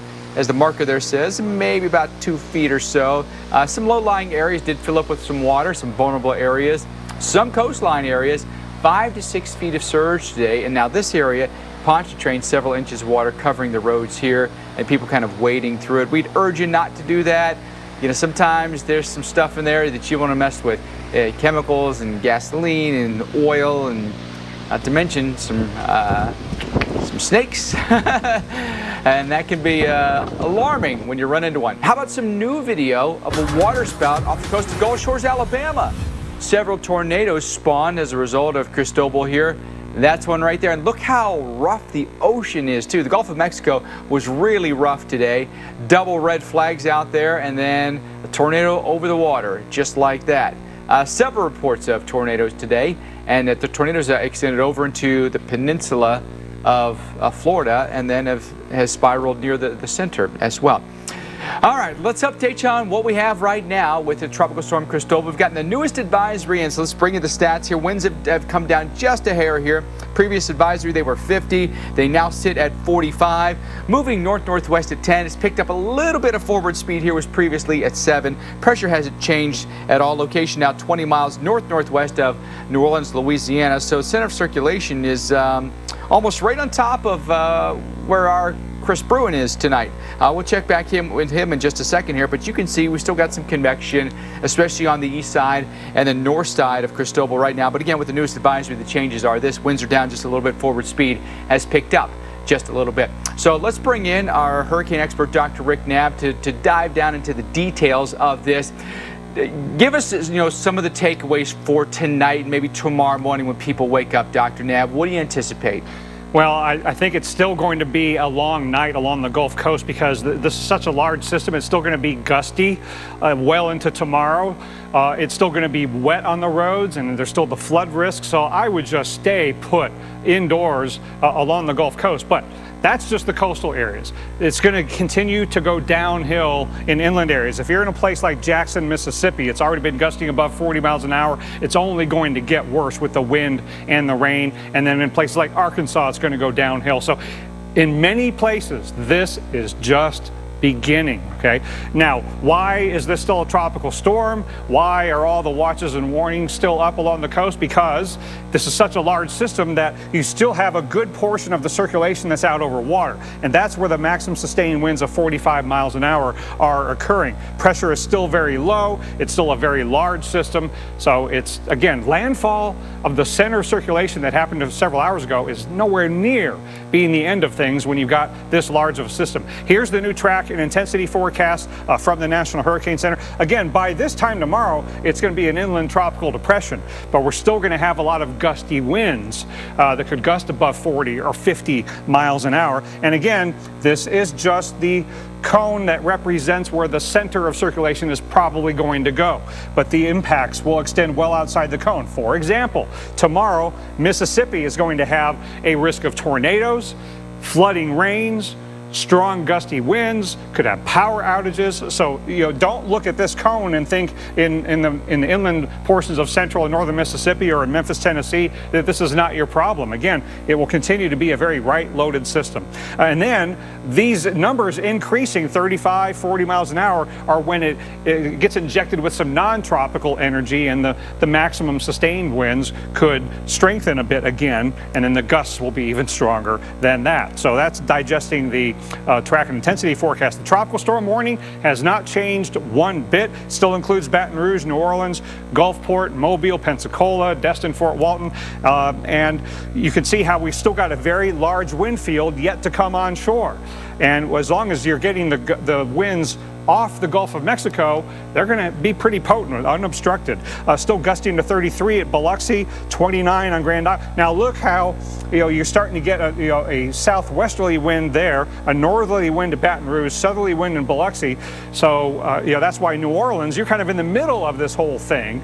That's why your winds are so weak. I might be thinking, what storm? Well, all the winds are away from New Orleans right now. Look at this, gusting to 46 at Mobile, 44 at Pensacola. So again, the center of circulation is not the center of action right now. Storm surge warning still in effect. We still have life-threatening storm surge values above 3 feet there at Waveland and Bay St. Louis, and Shell Beach is still up. You still have an onshore push. Now we're in low tide, but as we go overnight and into late tomorrow morning, we're going to head toward another high tide. So it's going to take until tomorrow night before the onshore push and the tide all come down. This hasn't changed. Flash flood watch is still in effect. There's still every expectation that this moisture is coming inland, and all these flash flood warnings along the coast, this is a preview of what is going to happen inland in Mississippi. Heads up Jackson, heads up Little Rock, heads up Memphis, Tennessee. You might be the next areas to go under flash flood warnings tomorrow. Matched by no one.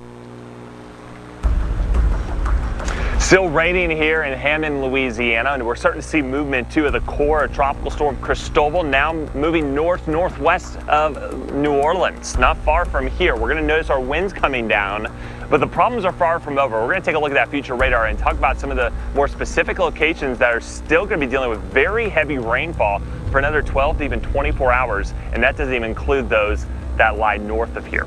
Felicia.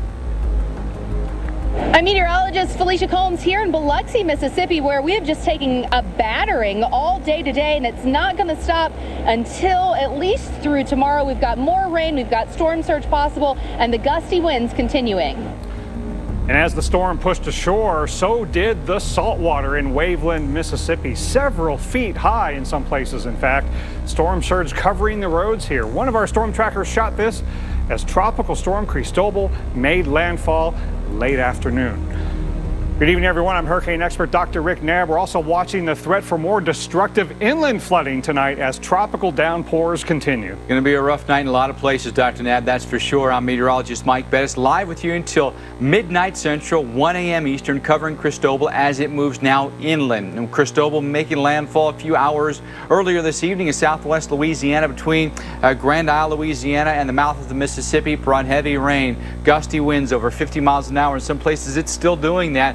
Also saw several damaging tornadoes, and the threats are far from over tonight. The latest advisory puts the winds at 45 miles per hour, moving north-northwest at 10, and now it is north of New Orleans, Louisiana by about 20 miles. The rain, the wind, the flooding pushing into Louisiana as Cristobal continues to chug ashore, and meteorologist Chris Bruin is in Hammond, Louisiana. He's got the very latest for us, and it looks like, at least according to the latest advisory, Chris, that, I mean, the center of circulation is literally almost right on top of you now.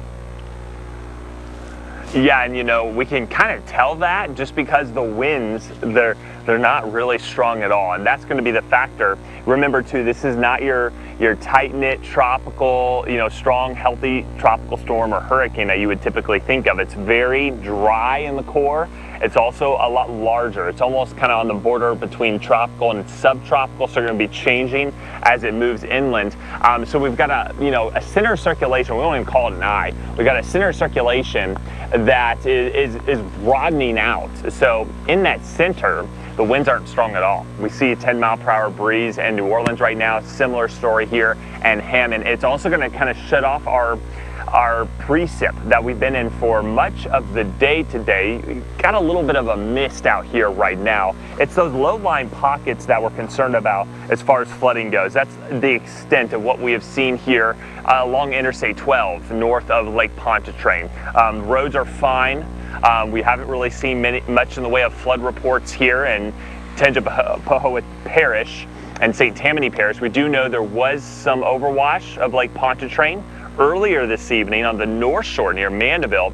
That will likely come down as we see the winds certainly let up, and the direction is going to be crucial too on what part of the lake may have some issues with some lakeshore flooding.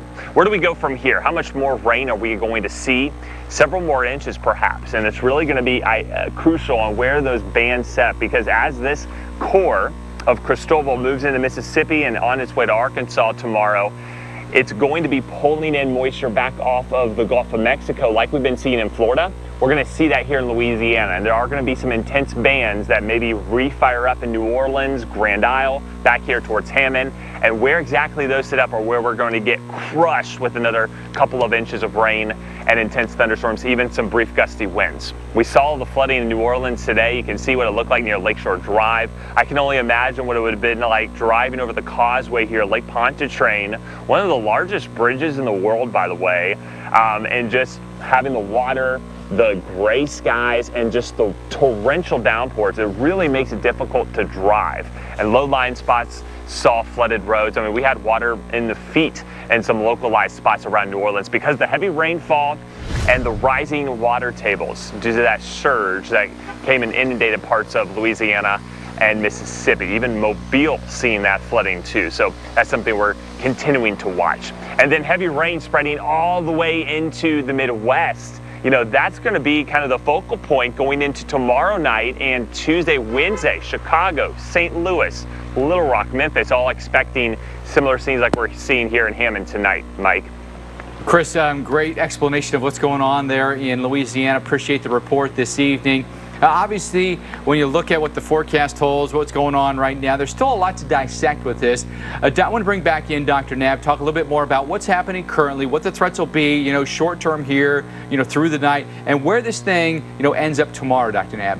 Yeah, well, overnight we still have tropical storm force winds and still life-threatening storm surge flooding in the Gulf Coast area. Especially the coastal areas of southeast Louisiana, outside of that risk reduction system in New Orleans, coastal areas of Mississippi and Alabama, even over the Florida Panhandle, and the ongoing heavy rainfall and flood threat. And that, along with some gusty winds, that threat is headed inland for tomorrow, Tuesday, and into Wednesday, all the way up into the Midwest. Maximum sustained winds at 45 miles an hour occurring out over the water in the southeast quadrant of this very large circulation. It's moving north-northwest a little faster at 10 miles an hour. It's slowed down all the way to 7. I hate slow-moving large tropical storms. Couple days duration of heavy rainfall for some of you is what's going to happen out of all of this. So the landfall that we had earlier today is nowhere near being the end of the story on this. It will be a tropical depression into tomorrow evening, maybe even into Tuesday morning up into Missouri. Then when we get into later on Tuesday, go through Illinois, that's when it will be a post-tropical or a remnant low system. But the wind speeds that might actually come up once it gets an injection of non-tropical energy and then slows down, moves into Canada, goes from the Gulf Coast to Canada in about 2.5 days. So it will be speeding up. But along the way, it's going to bring a lot of wind and a lot of rainfall induced flooding along that path and outside of the cone. Tropical storm warning remains in effect for New Orleans, Gulfport, all the way over to Pensacola, up into Baton Rouge. Look how broad that wind field still is out over the Gulf of Mexico, and we're still getting strong winds on the east side, especially the onshore flow there. Biloxi gusting recently to 39, 43 at Mobile, 33 at Pensacola. It's gusted over 40 up in Jackson, Mississippi. So we still have that with the low centered here. We still have the onshore push. So the storm surge warning remains in effect. We've still got over 3 feet of storm surge flooding at the coast above normally dry ground. We're in low tide right now. As we go to high tide tomorrow morning with still some onshore flow, these values could stay pretty high. So you still got to stay out of those coastal areas where the saltwater flooding is occurring. Then the inland flooding will continue to be an increasing concern tomorrow and into Tuesday. All the way up into Arkansas and Missouri. So got a lot of flash flood warnings here in coastal areas still in effect, but you know, here Jackson, Mississippi, your rain is just beginning. That's one location that I'm concerned about as an example that could get some flash flooding out of this. I know what a bad year you've had in Jackson for flash flooding. We got a warning here along the Mississippi coastline that's about to expire. We'll see if they need to extend that because we've had so much rain and we've got the saltwater flooding going on too. It's still a bad time to be be out on the roads, especially with those tropical storm force winds also occurring. Southwest of Mobile till 3:15, you got a don't drive on the roads warning.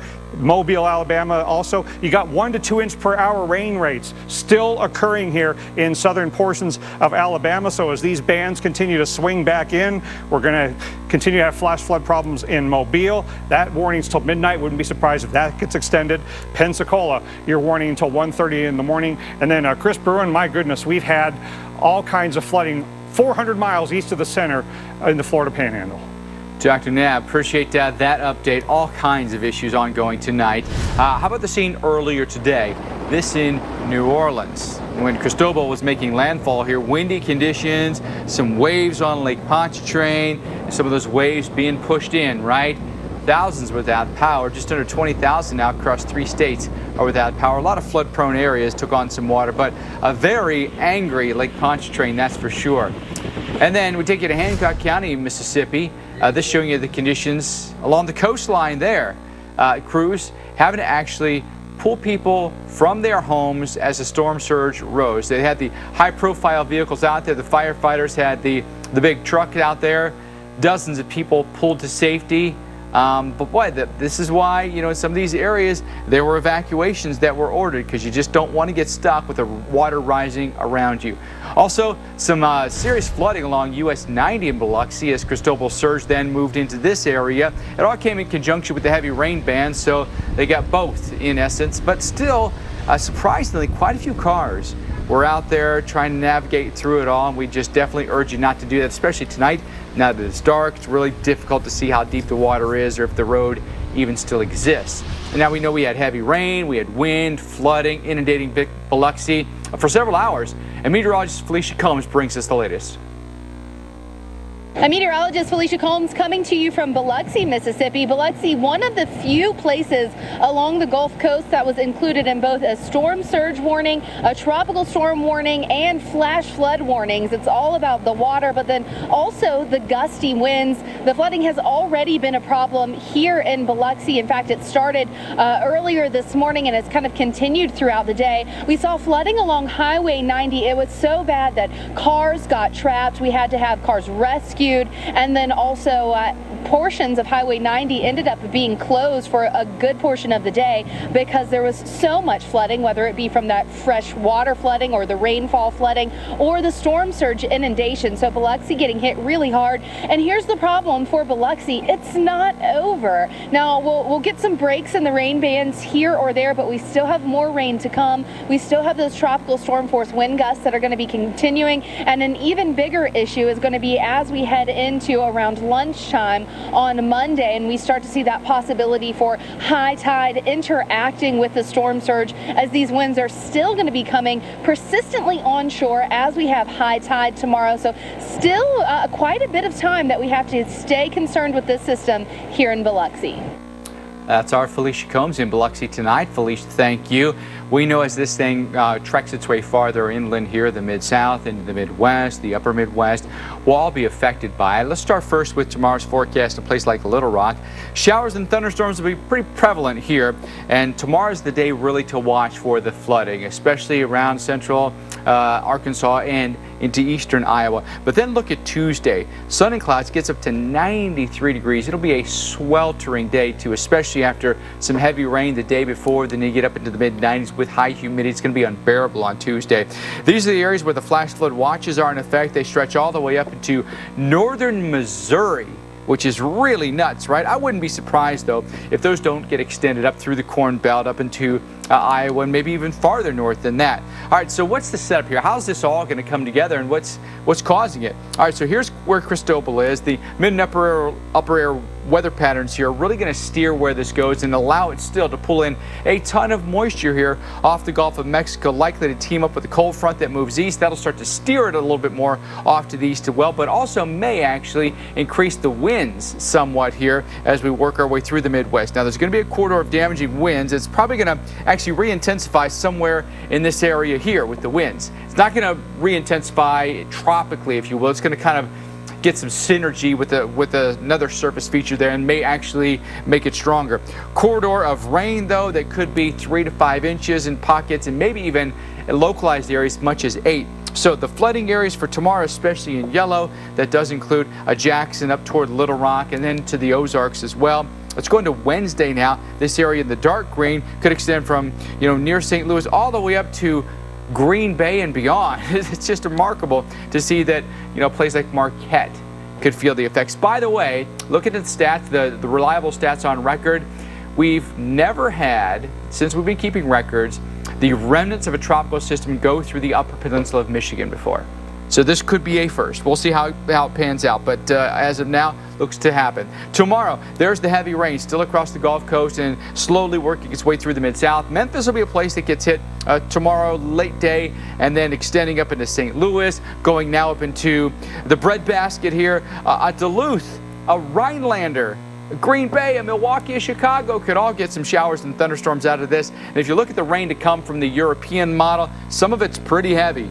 Look at this right in here. Could be some pockets of 3 to 5 inches with isolated areas here of up to 8. That's a lot of rain, especially here, Dr. Nab, in places where we've had a decent amount of rain already in 2020. So not necessarily a good forecast or one to look forward to. No, and the fact that it's been wet up to this point means we're more flood prone and gusty winds could more easily take down trees. So we've got a power outage issue to deal with. So just to recap, we've still got a tropical storm as of this 10 p.m. Central, 11 p.m. Eastern Time advisory. Max winds at 45 miles an hour, moving north-northwest at 10.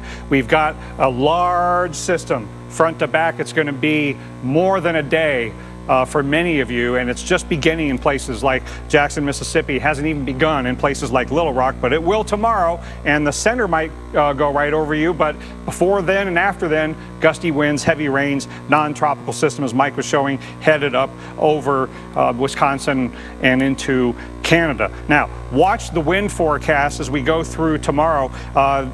Global models often can depict a large tropical storm like this pretty well. Could be very gusty in Jackson and in Memphis tomorrow into tomorrow night, and then that moves into Missouri by Tuesday morning. Then pick it up there. St. Louis could get some gusty winds Tuesday morning. Illinois, Chicago by Tuesday night, and up into Green Bay over the Lake Michigan area. By Wednesday morning, you have a big non-tropical, large, gusty system that's going to be causing a lot of problems, and you've got to operate your generators far from your building outdoors. Don't use candles indoors. Stay away from down power lines, and if you need backup power, shelter somewhere else. Right now it's coming down. The Weather Channel.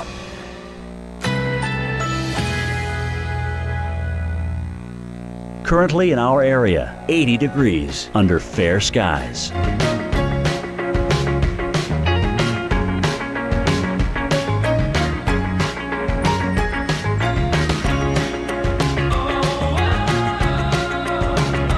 Tonight, mostly cloudy. A stray shower or thunderstorm is possible. Low 73. Winds light and variable. Monday, thunderstorms developing in the afternoon. High 85. Chance of rain 50%. Monday night, thunderstorms. Low 73. Chance of rain 80%. Here's our 7-day outlook.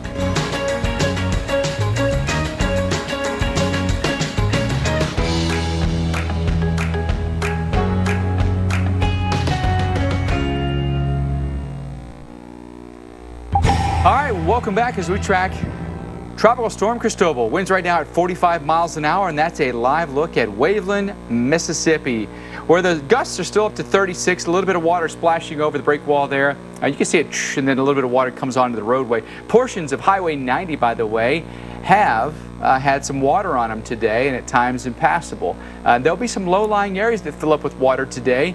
Some has been from storm surge flooding, some has been from rainwater flooding. And then we show you Biloxi right now. And again, if you look at Beach Boulevard here, you go down Highway 90, it's not that bad. It just depends on where you are. You see a car there, it looks like it's going, the speed limit at least, but portions of the road at times have had water on them, as we mentioned, and some places have had up to 6 feet of storm surge along the coast of Mississippi. All right, welcome back, everyone. We're showing you a brand new video here. This from Grand Isle, Louisiana. This from our own Mike Seidel just before Cristobal made landfall. You can see how frothy the Gulf of Mexico was. Landfall between Grand Isle and the mouth of the Mississippi here, about 5 o'clock local time. A brown churned up water here. And, you know, listen, that water's done a number on us with, you know, many places, 4 to 6 feet of surge that has hit you here. And it's going to take a little bit of time for that water then to go back out and where it's supposed to be, back out in the Gulf of Mexico. We know that there'll be still a few issues with surge, at least through the morning, and then it should improve. But there's going to be an ongoing issue with the rainwater. Meteorologist Chris Bruin is with us tonight. He is in Hammond, Louisiana. This is going to be north of Lake Pontchartrain, north of New Orleans. Chris, talk us through this. For the folks that are going to be, you know, I know a lot of people, once it's made landfall, they kind of tune that out. But the folks where you are, or maybe even farther through Louisiana, up into the Midwest, what advice do you have for them about what's coming their way? You know, I think the biggest factor, or at this point, especially for those in the Midwest, I know it's been hot. You felt it. It's been in the 90s, and it seems like Chicago. I mean, we haven't even hit 90 yet in parts of Georgia. Hard to believe, but you're going to be getting a lot of rainfall, and that's an indicator of the tropical nature that's headed your way. So you're going to feel like what it's like to be at the Gulf Coast. You've got intense thunderstorms, tropical downpours. You're going to notice it. Even at night, temperatures aren't going to really cool off, and that's just the atmosphere juicing up ahead of what's to come. So heads up in Memphis, because what you see here in Hammond, Louisiana, this is coming your way. It's not very bad right now. We haven't really had a lot of heavy rainfall in the last couple of hours, but all day today we have seen quite a bit of rain, and that's what's prompted the ground to be so saturated. Low-lying areas, this is a sidewalk covered in water, but roads in pretty good shape. It's manageable, but we know there's more rain to come. And so where those bands, we're gonna get more bands to come in as the core of this storm pulls north. So what's gonna happen, you're gonna get some intense bands like we had in Florida. Those are gonna start to reform in Louisiana. And that's what the fear is going into the morning hours and tomorrow afternoon, where those bands set up. Again, they won't be large or widespread, but they'll be harsh where they do fall. That is where we'll have some of the worst flooding. So that's what we're looking at here in Louisiana. We'll expect the breadth of the moisture to expanding. You know, the tropical storm itself is going to be changing its size as it becomes less tropical and more of just a cyclonic flow into the the Midwest, Mike, and that's going to broaden out that wind field and really change than what the radar looks like right now. I think a lot of people are looking at the radar like, okay, we can handle a quick 3 hours of rain, but don't just look at the radar in Louisiana and be like, that's what we're going to get. It's going to look a lot different and even be, in some cases, worse in some areas farther north. Yeah, that's the thing. Looks can be deceiving. Let's just put it that way, right? And what we get out of this may be more than what we bargained for. Chris, thanks so much for that update. Let's update you on what we know right now. Still a state of emergency for Louisiana. And across the Gulf Coast states, about 18,000 customers without power. Louisiana, Mississippi, and Alabama included in that. 10 million people under flood watches from the Gulf Coast all the way into the Midwest. A flood threat from Cristobal pushing north as we go into Monday. Tina, I'm pretty sure I'm seeing a live tornado for the first time in my life. And what a sight, right? And if it's the first time you've ever seen one, it'd be a little unnerving, to say the least. This in Lake County, Florida, a few hours ago. Also, another tornado rated as an EF1 in Orlando. I'll bring back in Dr. Knapp, talk a little bit more about that threat, because generally it's going to be, we feel like, Dr. Knapp, that eastern side, that kind of right front quadrant area is the typical area we see the most severe weather. Your thoughts on tonight, your thoughts on tomorrow? Yeah, tomorrow I'm concerned about inland portions of Mississippi, central and northern Mississippi, as the center goes to their west. And along with that, there's going to be a gusty wind threat, and there's going to be a flash flooding threat. A lot of concerns are headed inland with this banding. This right front quadrant is going to be trouble overnight tonight into tomorrow morning for so many reasons. Look at Hattiesburg, Mississippi now gusting to 47 miles an hour as this primary band makes its way inland, and it's in this quadrant where we are more likely than not to see the strongest winds and the possibility of tornadoes, and that could happen overnight tonight in this right front quadrant. And also, look, when it starts raining in Jackson in a few hours, it could rain very, very heavily, and then we could have another round of bands coming into the coast of Mississippi. Couldn't rule out some gusty winds and tornadoes with that. And then look at tomorrow. Here's what we're going to see tomorrow. This part of the storm is the troublemaker in that right front quadrant. That's where the tornado risk is. A Torcon of 3 for Mississippi for tomorrow. And then that flash flood risk heads into Pine Bluff and Little Rock, Arkansas tomorrow evening. Your HEI at 9, only on the Weather Channel. It is not safe to be out there. We've got hours and hours of this ahead of us. It's the heavy rain. It's just a dangerous rain. The big problem along the Gulf Coast of Mississippi is the risk for flash flooding.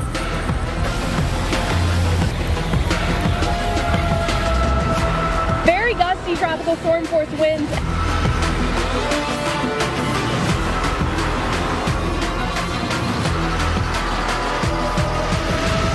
Still have to pay attention to those tides and that storm surge.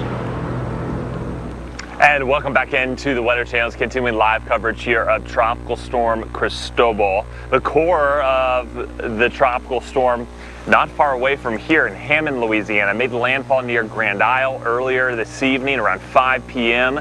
And now it's moving, it's moving through the state and getting close to Mississippi. It will continue to do that as it does, so it's going to start weakening and becoming more extratropical. But it's going to change and become more of a rain threat as it's always been, but also a larger wind field. We'll have some potentially strong gusts through Arkansas. That's maybe where we could have more in the way of power outages, where you get a lot more tree canopies and areas that have been so saturated in the Midwest. We could be watching for power outages there too, and severe weather. That'll be the case in Mississippi come tomorrow.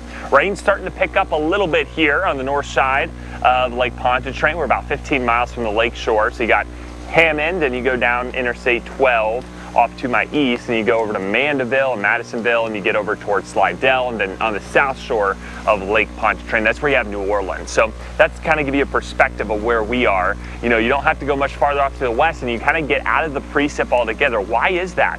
Why you go 50 miles west, you out of the rain, and you go 300 miles east, and you're still in the rain? That's because it's been a lopsided system from the get-go, and there's been a lot of dry air. That's why it didn't intensify, and it maintained 50-mile-per-hour winds, if that, for days as it moved up from the Yucatan. Even though the water temperatures were warm, the dry air atmosphere, there's a lot of ingredients that come together for tropical storms and hurricanes to maintain and grow, and it just wasn't all there for this, which really helped this out, because if this had been a much stronger storm, we'd be dealing with totally different implications. And wind issues haven't been a big factor. We haven't seen a lot of structural damage, and that's really good news. We have seen a lot of water rise, especially in places like Waveland, Mississippi, I think bearing the brunt of the storm surge. Areas from Shell Island in Louisiana right up through even Biloxi. We had docks and piers completely inundated with water. Now the homes are built up, they're prepared.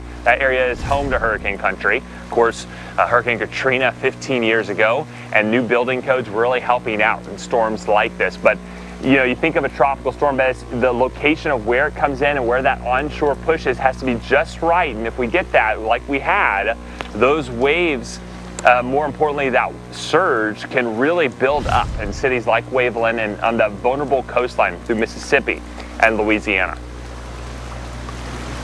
All right, Chris, thanks so much for the update there, making a perfect point about what's going on, you know, with the rain that's coming in tonight that's going to last likely for days up into the Midwest. Tropical Storm Cristobal, you know, making landfall earlier today, about 5 o'clock local time, near Grand Isle, Louisiana, really between Grand Isle, Louisiana, and then the mouth of the Mississippi. But currently with the latest advisory, the Hurricane Center pegs this with 45-mile-per-hour winds, pressure steady, north-northwest at 10 miles per hour, so a little bit of an uptick in forward speed here, and location now puts it north of New Orleans. As we mentioned, landfall about 5 o'clock Central Time near Grand Isle, Louisiana, with 50-mile-per-hour winds and pressure at 900 92 millibars. The pressure hasn't changed a whole lot since its landfall at all. But Biloxi, Mississippi has seen some of the heaviest rain bands from Tropical Storm Cristobal throughout the past several hours.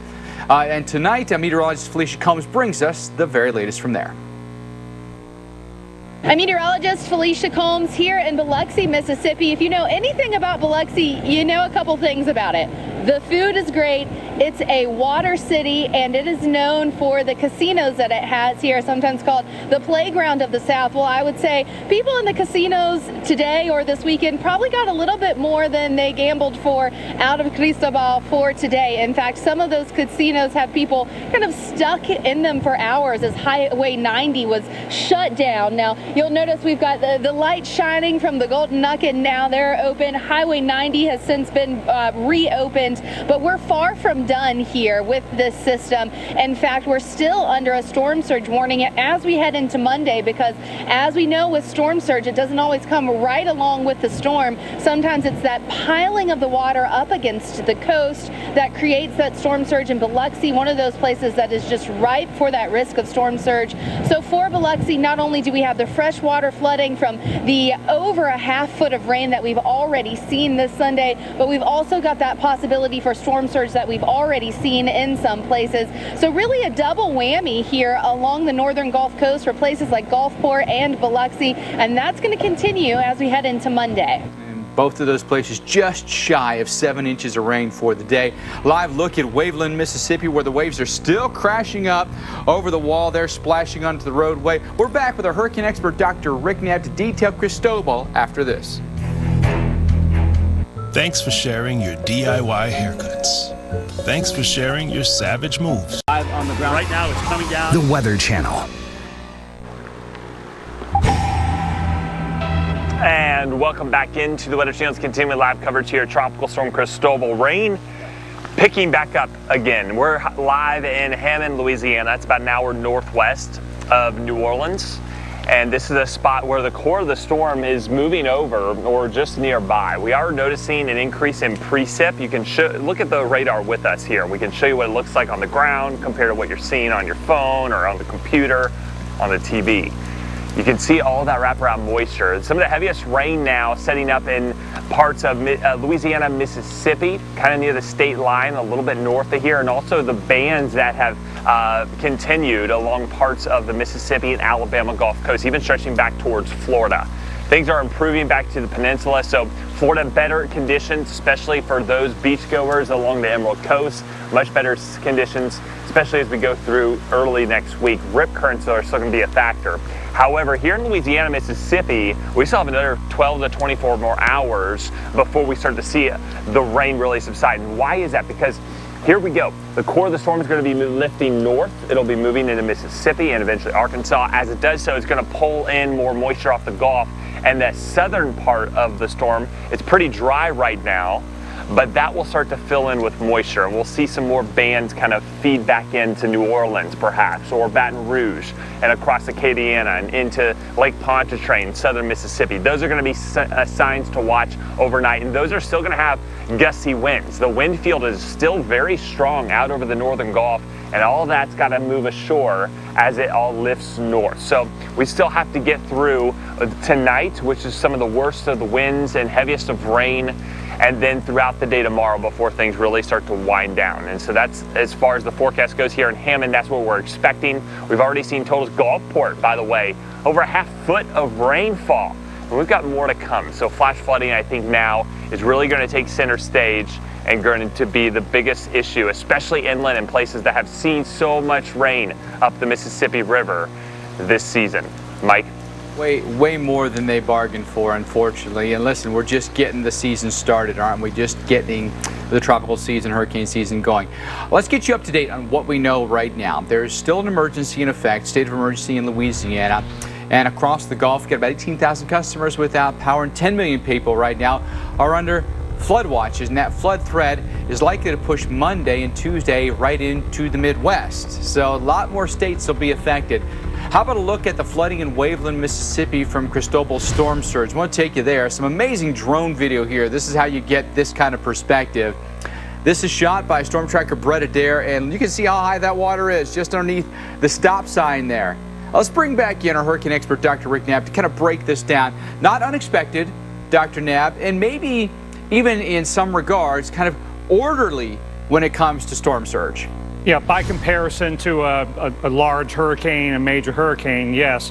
But it is still remarkable, isn't it, that a tropical storm with max winds of 50 miles an hour can do this? Well, that's because it's so large and it is affecting a very, very vulnerable area. Waveland, Mississippi area is one of the most vulnerable storm surge locations in our country because of the shape of the coastline. It's right there at that convex shape, right at the peak of that. And the water is very, very shallow moving out on the Gulf of Mexico. But that's still remarkable, isn't it, to see blocks and blocks of that community covered by salt water. And that is still a dangerous, even life-threatening condition because you can't drive around. Help can't come if something happens to your home if you stay around in there. And who knows what's in that water. You know, the thing about it too is, Dr. Knapp, if you're just kind of the casual weather observer, you're looking at this on satellite, you're like, that doesn't look like much of anything. And then you see this, you're like, wait, hold on a second. It did mean business. Yes, and just like freshwater flooding, people getting in their cars and trying to drive through this. We've seen people get stuck in that today, and there are people who have died on the Mississippi coast before in large tropical storms in the storm surge in their cars. So this is still dangerous, and it's not going to end in the next few hours. It's going to be all night that we're going to be dealing with the storm surge warning because we still have that onshore push. So Waveland and Gulfport and Biloxi still under a storm surge warning, still getting the observation of above 3 feet above normally dry ground at the yacht club there. And that's because the center of circulation is here and the push is this way into that shaped coastline where this water is very shallow. So it's still pushing that water in, even though we are at low tide right now, low astronomical tide. Last night at low tide, the water level above normally dry ground at the coast was about a foot because we're at high tides right now because of the full moon. But tonight, heading into low astronomical tide, the onshore push is keeping that water level above ground at the coast above 3 feet. We got another high tide late tomorrow morning, so that's why we still could have high water levels for one more high tide cycle. Now, as the system moves inland, we're going to get more and more freshwater problems happening. We have a new flash flood warning, a very large one that's been issued for just northwest of Pensacola, just north of Mobile. So much of southern Alabama there, all the way into portions of southeastern Mississippi. Doesn't quite include Hattiesburg right now, but look how potent that band is. That is the main rain band right now, northeast of the center, which is way down over here. And this warning, which I would call a stay off the roads warning until 4:45 tomorrow morning. We still have our flash flood warning down here in Mobile, Alabama until midnight, and it's still Dauphin Island that's under the warning until 3:15 in the morning. And we're getting 1, 2, 2.5 inch per hour rain rates. Stay off the roads. Most flood fatalities occur in vehicles. And heads up, Jackson, Mississippi, Little Rock, Arkansas tomorrow. When it comes to longevity, summer is just better when it starts with the Weather Channel.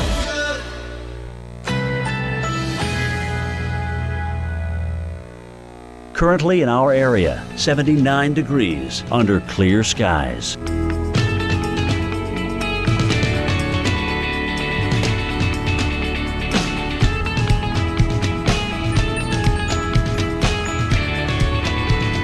Tonight, mostly cloudy. A stray shower or thunderstorm is possible. Low 73. Winds light and variable. Monday, thunderstorms developing in the afternoon. High 85. Chance of rain 50%. Monday night, thunderstorms. Low 73. Chance of rain 80%. Here's our 7-day outlook.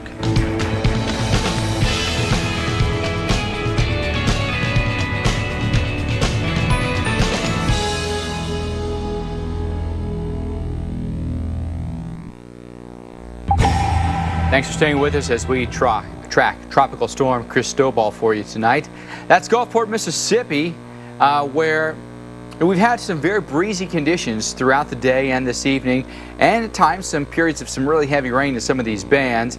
Car coming towards you here, it's going to light you up here, but you can see how wet the roads are, right? And at times, it's going to be a wind-driven rain. Might be tough to see tonight, and there could be some areas where you've got some ponding on the roads. You know, by the way, we had a rainfall record today in Gulfport, rainfall record today in Biloxi. You know, a lot of these places, some of their wettest June days on record. Just, by the way, over in neighboring Biloxi, just shy of 7 inches of rain so far today, and very good chance you're going to get over 7 before the day's over. Heavy rain bands from Cristobal, combined with some storm surge, brought some flooding into some neighborhoods around New Orleans. A lot of this happens when you get these really heavy downpours that come down, you know, over a course of half hour, an hour, and you know, you just can't keep up with it, right? And then some cars going through it, which we would highly suggest you not do, or wade through the flood water. It's not a healthy thing to do. There's all kinds of stuff in that water, right? In this area around Pontchartrain, several inches of water on the roads here, halfway up the wheels of the cars here. A lot of streets were barricaded off in an attempt to keep the motorists off, but you know, sometimes it works and sometimes it just doesn't, right? And then, how about this? New video of a water spout off the coast of Gulf Shores, Alabama. We had several tornadoes as well reported with Tropical Storm Cristobal. By the way, a lot of the action happening over in Florida, well away from the center. We had some of our heaviest rain reports in Florida, several waterspout tornado reports in Florida, ongoing flash flood warnings today in Florida. And again, you were hundreds of miles from where this thing made landfall over in coastal Louisiana. All right, so let's bring you what we know right now. We've got 45-mile-per-hour winds with the latest advisory. We've got a pressure at 993. That hasn't fluctuated much at all today. Moving north-northwest at 10, so a little bit of an uptick in forward speed. And the location now is about 20 miles north of northwest, I should say, of New Orleans. If you look sort of like a Waveland, Mississippi, about 3.5 feet of a surge right now, 1.4 in Dauphin Island, 2.6 here in Berwick. Slowly, this is going to start to back down here as the center of circulation is here, and as it moves its way farther north, we're going to start to change the direction of the flow. It won't be so perpendicular into especially Louisiana, Mississippi, and Alabama here, and not to mention the center is going to be well inland. And so I think, you know, through the morning, and then I think conditions get a little bit better for you now. All right, Shell Beach, the big storm surge winner today at over 6 feet of storm surge, unfortunately. Waveland 5.7, South Lake Pontchartrain about 4 feet, Pinto Island, Pensacola. Again, Pensacola, good bit away from where the center made a landfall. About 2.5 feet of storm surge happening for us in Pensacola. There are the spiraling bands coming onshore right now, and really around Mobile in particular. Boy, we've just had a setup here where it's been tons of rain, rainfall rates 1 to 2 inches per hour. Not to mention you've got some really strong gusts at 44 miles an hour with sustained winds at 20.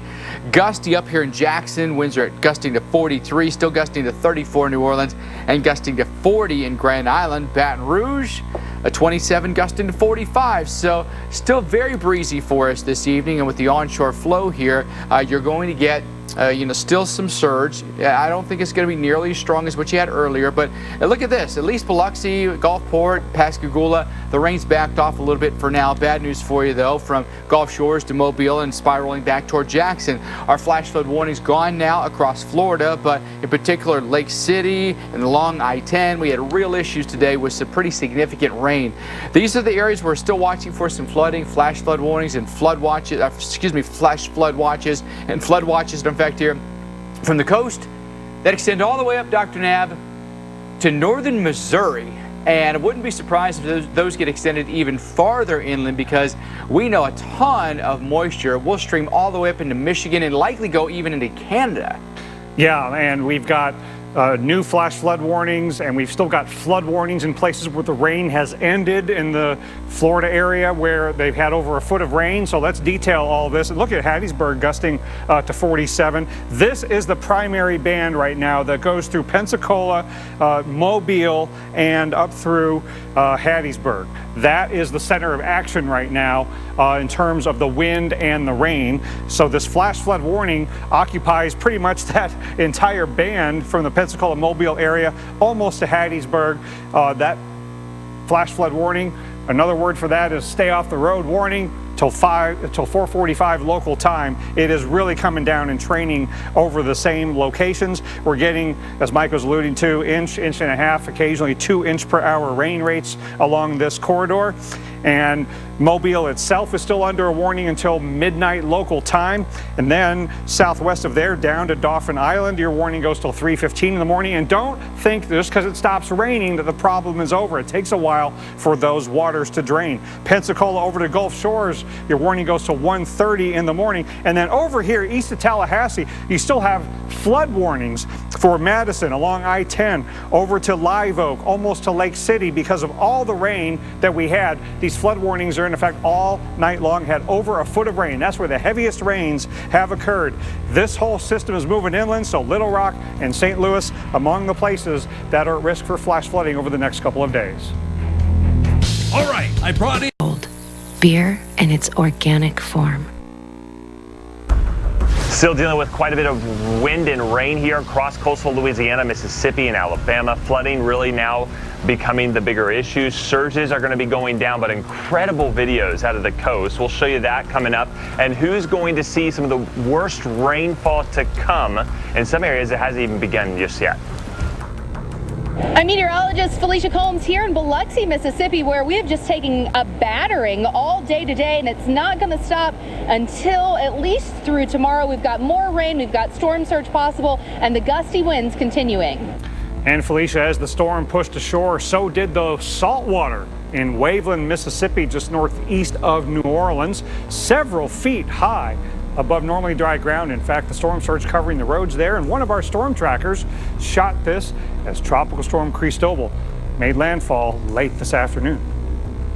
I'm hurricane expert Dr. Rick Knabb. Thanks for watching us. We're also watching the threat for more destructive and life-threatening flooding tonight as tropical downpours continue to move inland. That's right, Dr. Knabb. I'm meteorologist Mike Bettis. We're going to be live with you until midnight Central, 1 o'clock Eastern Time. We're going to cover everything about Cristobal as it moves its way inland.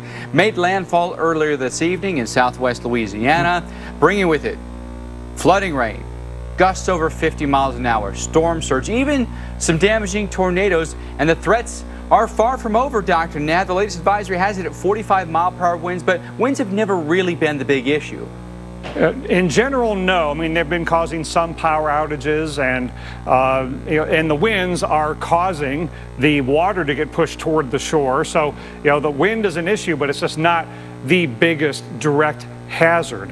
But as we have, gusty winds continuing, we still have that tropical storm warning in effect, and that is why the Hurricane Center still has this as a tropical storm, because you got the strong winds just offshore, right, and that's still pushing into the coastline and moving inland on the east side of that storm.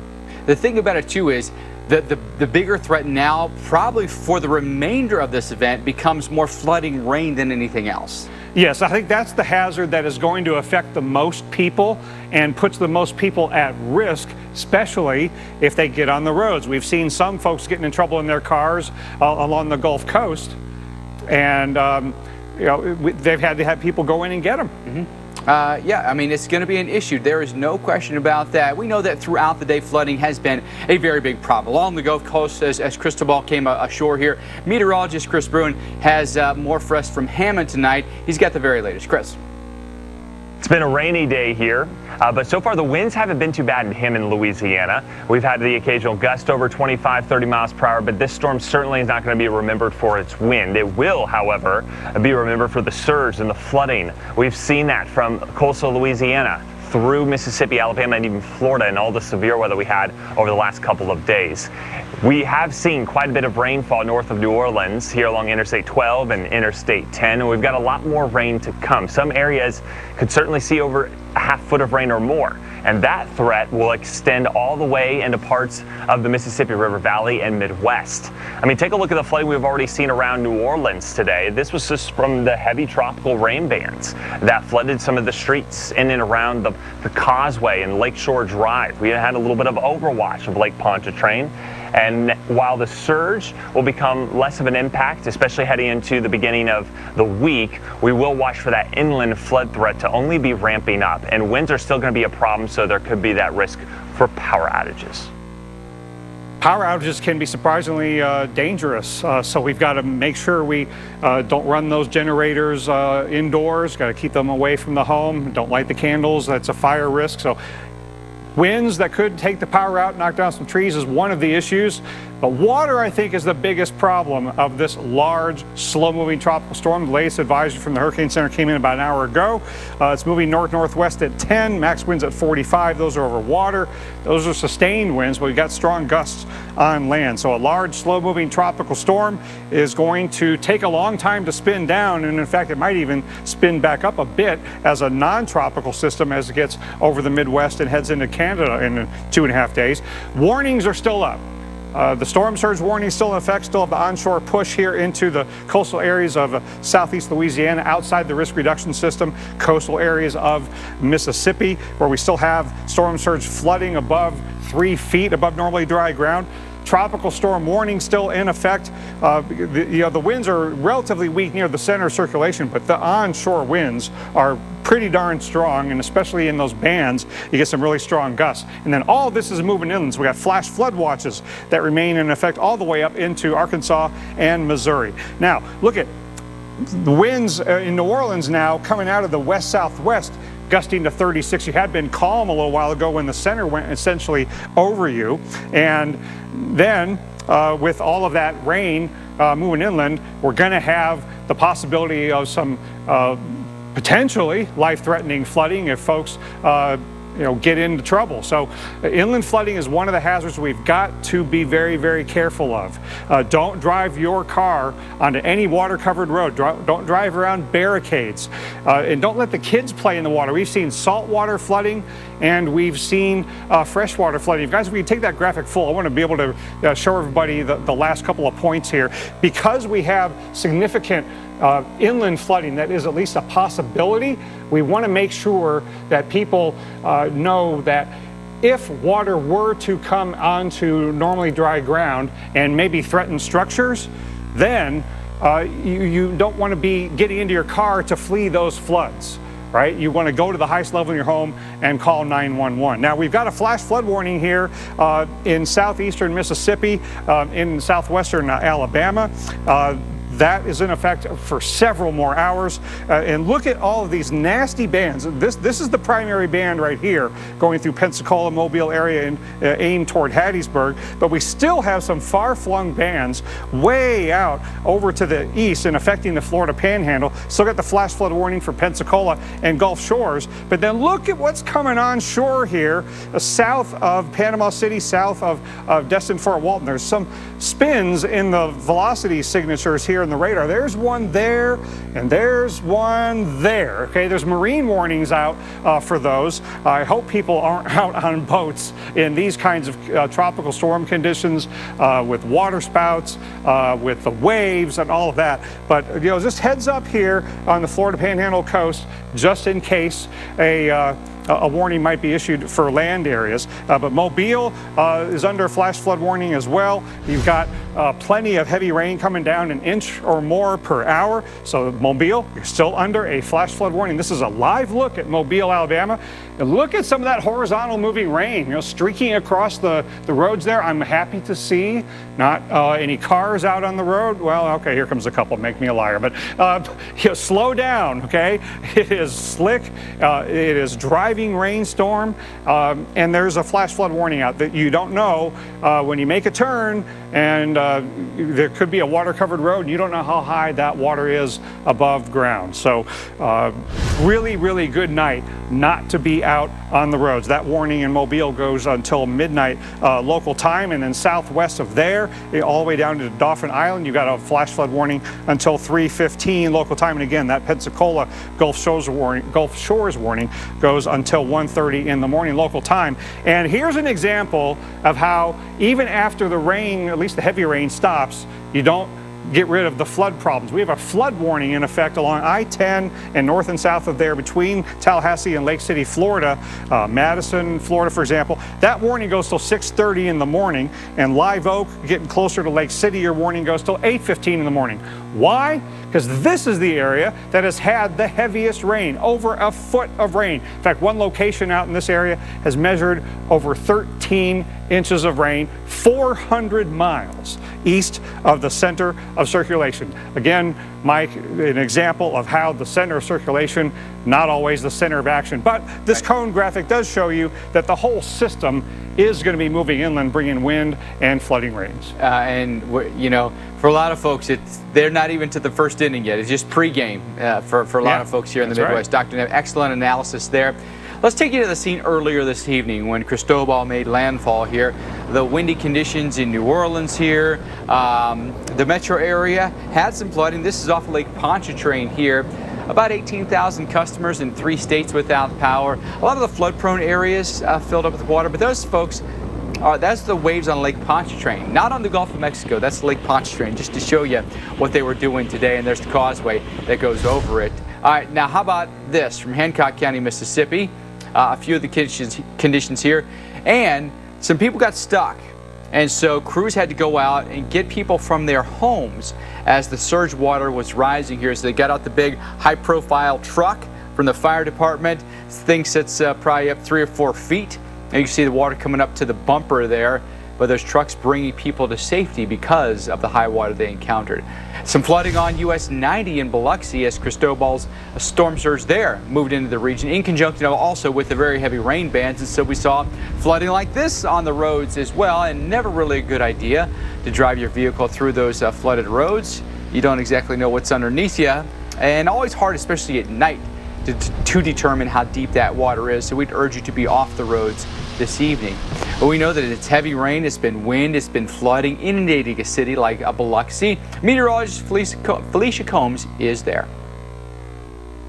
Meteorologist Felicia Combs coming to you from Biloxi, Mississippi. Biloxi, one of the few places along the Gulf Coast that was included in both a storm surge warning, a tropical storm warning, and flash flood warnings. It's all about the water, but then also the gusty winds. The flooding has already been a problem here in Biloxi. In fact, it started earlier this morning and has kind of continued throughout the day. We saw flooding along Highway 90. It was so bad that cars got trapped. We had to have cars rescued. And then also portions of Highway 90 ended up being closed for a good portion of the day because there was so much flooding, whether it be from that fresh water flooding or the rainfall flooding or the storm surge inundation. So Biloxi getting hit really hard. And here's the problem for Biloxi. It's not over. Now, we'll get some breaks in the rain bands here or there, but we still have more rain to come. We still have those tropical storm force wind gusts that are going to be continuing. And an even bigger issue is going to be as we head into around lunchtime on Monday, and we start to see that possibility for high tide interacting with the storm surge, as these winds are still going to be coming persistently onshore as we have high tide tomorrow. So still quite a bit of time that we have to stay concerned with this system here in Biloxi. Felicia, thank you for that report. Let's talk about what happens as this thing goes inland. Let's look at a place like, say, Little Rock, Arkansas. Pretty good chance of showers and thunderstorms tomorrow at times that could produce some flooding rain for you here. Then I look at Tuesday, okay? So you've gotten maybe some rain on Monday and maybe heavy rain. You could have some standing water. Then you get up to 93 degrees and the air is just so thick. The humidity is going to be off the charts on Tuesday. Really unbearable day. Here are the flood watches, and notice how far north they go, clearly past Columbia. That just kind of shows you the confidence in the amount of rain that's coming out of this forecast. Here's the track of it all as we watch the different features at play here, from the moisture that surges out of the Gulf of Mexico, the upper air pattern that pulls all the way up into Canada, then the surface features this hooks up with it will likely then intensify the winds once it comes into the Midwest here. And the pressure may actually be lower as it's exiting the United States as opposed to when it was entering the United States. Wouldn't that be something, huh? So there's a look at Tuesday's forecast with some really heavy rain across Missouri and Iowa up into Wisconsin, potentially even into the UP of Michigan. The most likely area tomorrow into Tuesday for flooding is this area that's highlighted in yellow. That will include near Little Rock, through the Ozarks, down through maybe at Jackson, Mississippi, pretty close to Memphis as well.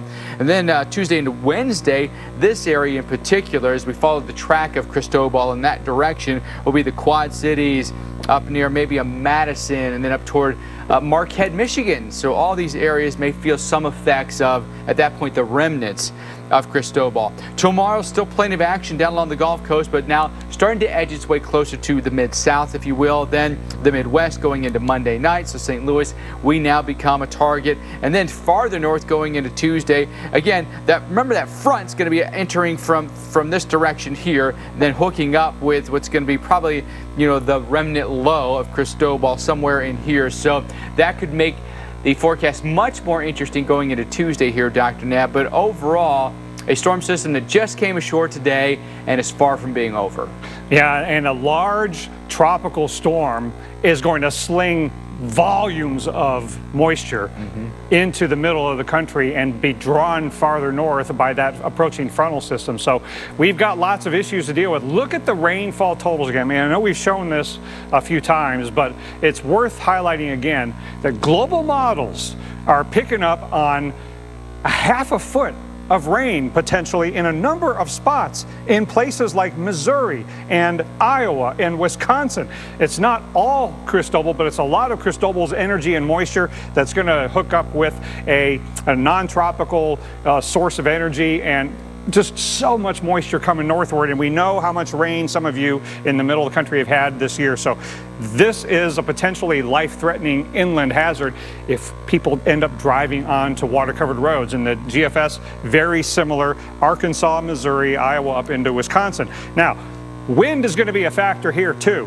Watch how, as this system moves inland, even if the sustained winds tomorrow make this a tropical depression, we could still have wind gusts in places like Jackson and Memphis that are gusting to 40, 50 miles an hour. Paducah gusting that strong, up into St. Louis even. And then watch what happens as we go through the day Tuesday and into Wednesday. Illinois, including Chicago, Lake Michigan, Green Bay, Wisconsin, and then this big, massive, non-tropical frontal system will bring a lot of strong winds to a lot of people. And when the moisture in the soil is high, much easier for winds to bring down trees.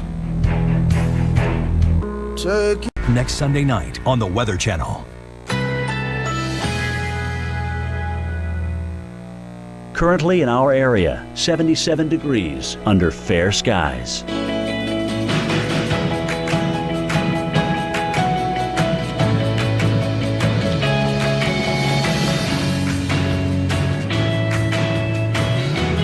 Tonight, partly cloudy. A stray shower or thunderstorm is possible. Low 72. Winds light and variable.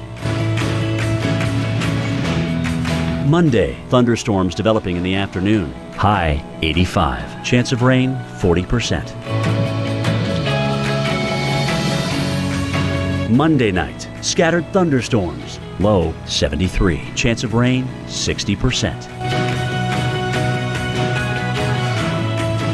Here's our 7-day outlook.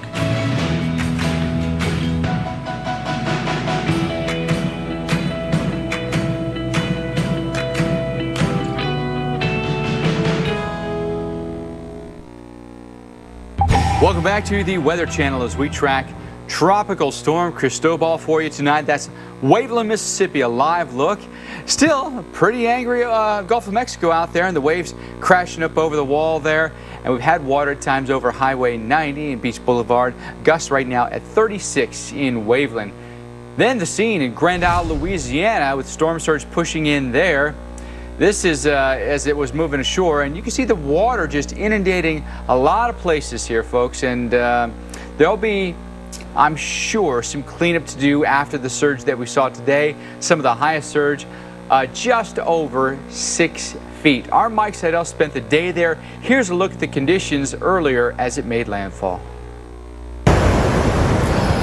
Here in Grand Isle, the biggest issue by far was not here on the beach, but it was back on the other side of Louisiana Route 1. High tide late morning, it did come way up. By the way, look at the beach erosion, did take out some of this small dune. But at high tide, the water came up over this area and all the way up to the palm tree. Now, behind the palm tree is that 10 to 12 foot levee. That keeps the water from getting over into those properties on Route 1. But it's a whole different animal on the other side of Route 1 because the water backed in from Barataria Bay without onshore flow. And look at what we saw driving through the neighborhoods. Most of these neighborhoods are where the locals live. Many of them did not evacuate, although there was a mandatory evacuation that kicked in Friday morning. But also notice all of these homes and businesses are up on stilts, and for good reason, because this area is prone to flooding. Now, what they're going to do is pump this water out. Some of the pumps were still submerged through the afternoon. Once they are able to get those back on, they will join the other pumps that are already pumping water back into the bay. But talking to the mayor, it may be 2 or 3 days before they get all the water out of the streets. Winds today have been basically calm since lunchtime. We had some morning squalls, but right now, starting to feel that southwest wind. The center came onshore just to our east. We had one squall about mid-afternoon. Otherwise, the total rainfall has been under 2 inches here. But we're not done with this. Once the center goes farther north, back towards New Orleans and north, the wind's going to come back in from the south and southwest. That's going to keep water up, but also we'll probably get some feeder bands on the tail end of the circulation later tonight and tomorrow, so we could still get some gusty winds over 30 miles an hour and some locally heavy rainfall here in Grand Isle. It's our Mike Seidel in Grand Isle, Louisiana, reporting for us. Also intense wind and rain along the Florida Panhandle. Got to check this out. This is in Pensacola. How about the water over the docks here? And listen to that wind, huh? And look at the flag out there, just getting absolutely battered. Again, folks, this is well away from the center. Truly, Florida has been a state that's taken a beating. I'm sure a lot of people surprised here, Dr. Nab, of this looks worse in Pensacola than it did where Mike Seidel was, where basically the center of circulation made landfall. What do you make of all this and the lesson to be learned about how this particular tropical storm played out? Yeah, and Micah, in some ways, this reminds me of past June tropical storms in the Gulf of Mexico, like Debbie in 2012, centered over the Gulf, and the center of action, all the flooding and the tornadoes were over the Florida Peninsula. And when it's large and lopsided, the weather is going to be extending and maybe primarily happening far away from the center of circulation. Yeah. And that's still the case for portions of the Florida Panhandle right now. Yeah, it's amazing to see that, Dr. Nev. Why don't you run through it for our folks tonight that are watching late night for us tonight and give them an update on what's happening? Sure, yeah, the center of circulation generally kind of going over the New Orleans and Lake Pontchartrain area a little while ago. Now New Orleans kind of on the south side of the center of circulation, getting west winds gusting to about 36 miles an hour recently. Look at Baton Rouge, northerly winds gusting to 38. Mobile, southerly winds gusting to 35. But in between, there's very weak winds. But the primary bands are way out here, tens to hundreds of miles east of the center of circulation. Hattiesburg and Jackson, Mississippi getting pretty gusty and heavy rains right now. But look at these bands right out here. And that's where we got the flash flood warnings, and it's where we've got some potent bands that have a little bit of swirl in them. So if you look south of the Panhandle coast, so here's Mexico Beach and Panama City Beach, look south of there, we've got a special marine warning in effect because we've had a couple of these swirls, little areas of spin that we can see on the radar in the showers, in the bands, far flung from the center, that fully capable of producing water spouts, fully capable of producing gusts of tropical storm force. And this last little swirl, hopefully it will continue to weaken as it moves toward the Panama City Beach area. And also, hopefully, there aren't any boats out there. This is a really bad time with high waves, lightning, water spouts coming and going very, very quickly. Just a bad time. But this is an indication of what happens out in the right-hand side of these storms. And tomorrow, center circulation going this way. These nasty bands will be moving inland. And we've got a Torcana 3 tomorrow for much of east central and northeastern Mississippi. Torcana 2 for large areas surrounding that. Alabama's in play. Memphis, Tennessee as well. And you can easily imagine, if you look at the future radar, how the center of circulation moving in this direction will put all of that nasty banding and cellular kind of structure over Mississippi and Alabama tomorrow. So not hard to imagine there being some spin-ups and tornado warnings during the day tomorrow. Look at that band that could set up over Jackson. And then, by the way, the heavy rain is going to move into places like Little Rock, Arkansas, where the flash flood risk will be significant. Even if you don't get a tornado, strong winds on the east side of this storm all day tomorrow.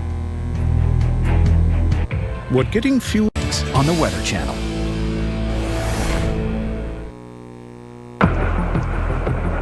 It is not safe to be out there. We've got hours and hours of this ahead of us. It's the heavy rain. It's just a dangerous rain. The big problem along the Gulf Coast of Mississippi is the risk for flash flooding.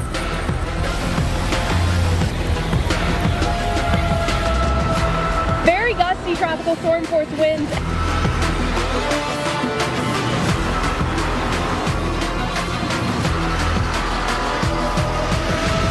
Still have to pay attention to those tides of that storm surge. The sights and the sounds of Tropical Storm Cristobal making landfall today just after 5 o'clock Central Time. Right now, the winds are at 45 miles per hour. Its pressure's 993, about roughly the same as it was when it made landfall. Moving north-northwest at 10, so it's picked up a little bit of forward speed, and it's now located about 20 miles north-northwest of New Orleans, Louisiana. As far as what happened with it today, made landfall about 5 o'clock between Grand Isle, Louisiana, and the mouth of the Mississippi. Winds at that time were at 50, so they've come down just a tiny bit, and pressures remained relatively steady. It was 992 at landfall. It's 993 right now. There's still a long way to go before this thing is out of our hair. Biloxi, Mississippi has seen some of the heaviest rain bands from this tropical storm throughout the past several hours, and meteorologist Felicia Combs brings us the latest. I'm meteorologist Felicia Combs here in Biloxi, Mississippi. If you know anything about Biloxi, you know a couple things about it. The food is great.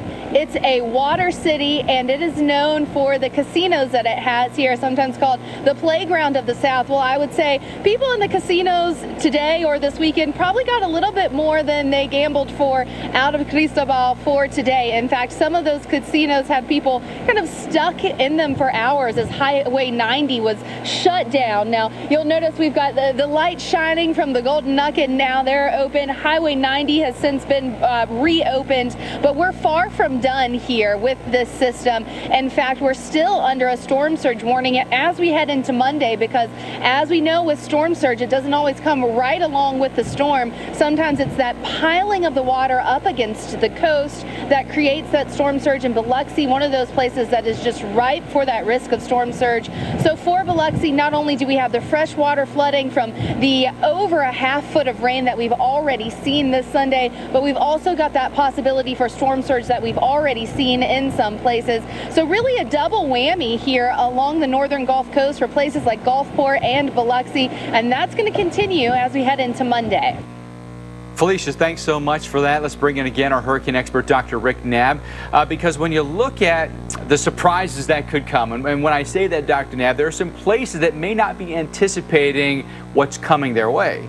Yeah, if you are inland in places like Arkansas, Missouri, Iowa, Wisconsin, you might not be thinking you've got to deal with heavy rainfall and winds from Cristobal, but it's coming your way. This is a large, wet system that is not just going to go away just because landfall has happened. This is the beginning of the event for many of you. Monday, Tuesday is the time frame these flash flood watches are in effect all the way up into Missouri, and they could be extended north from there.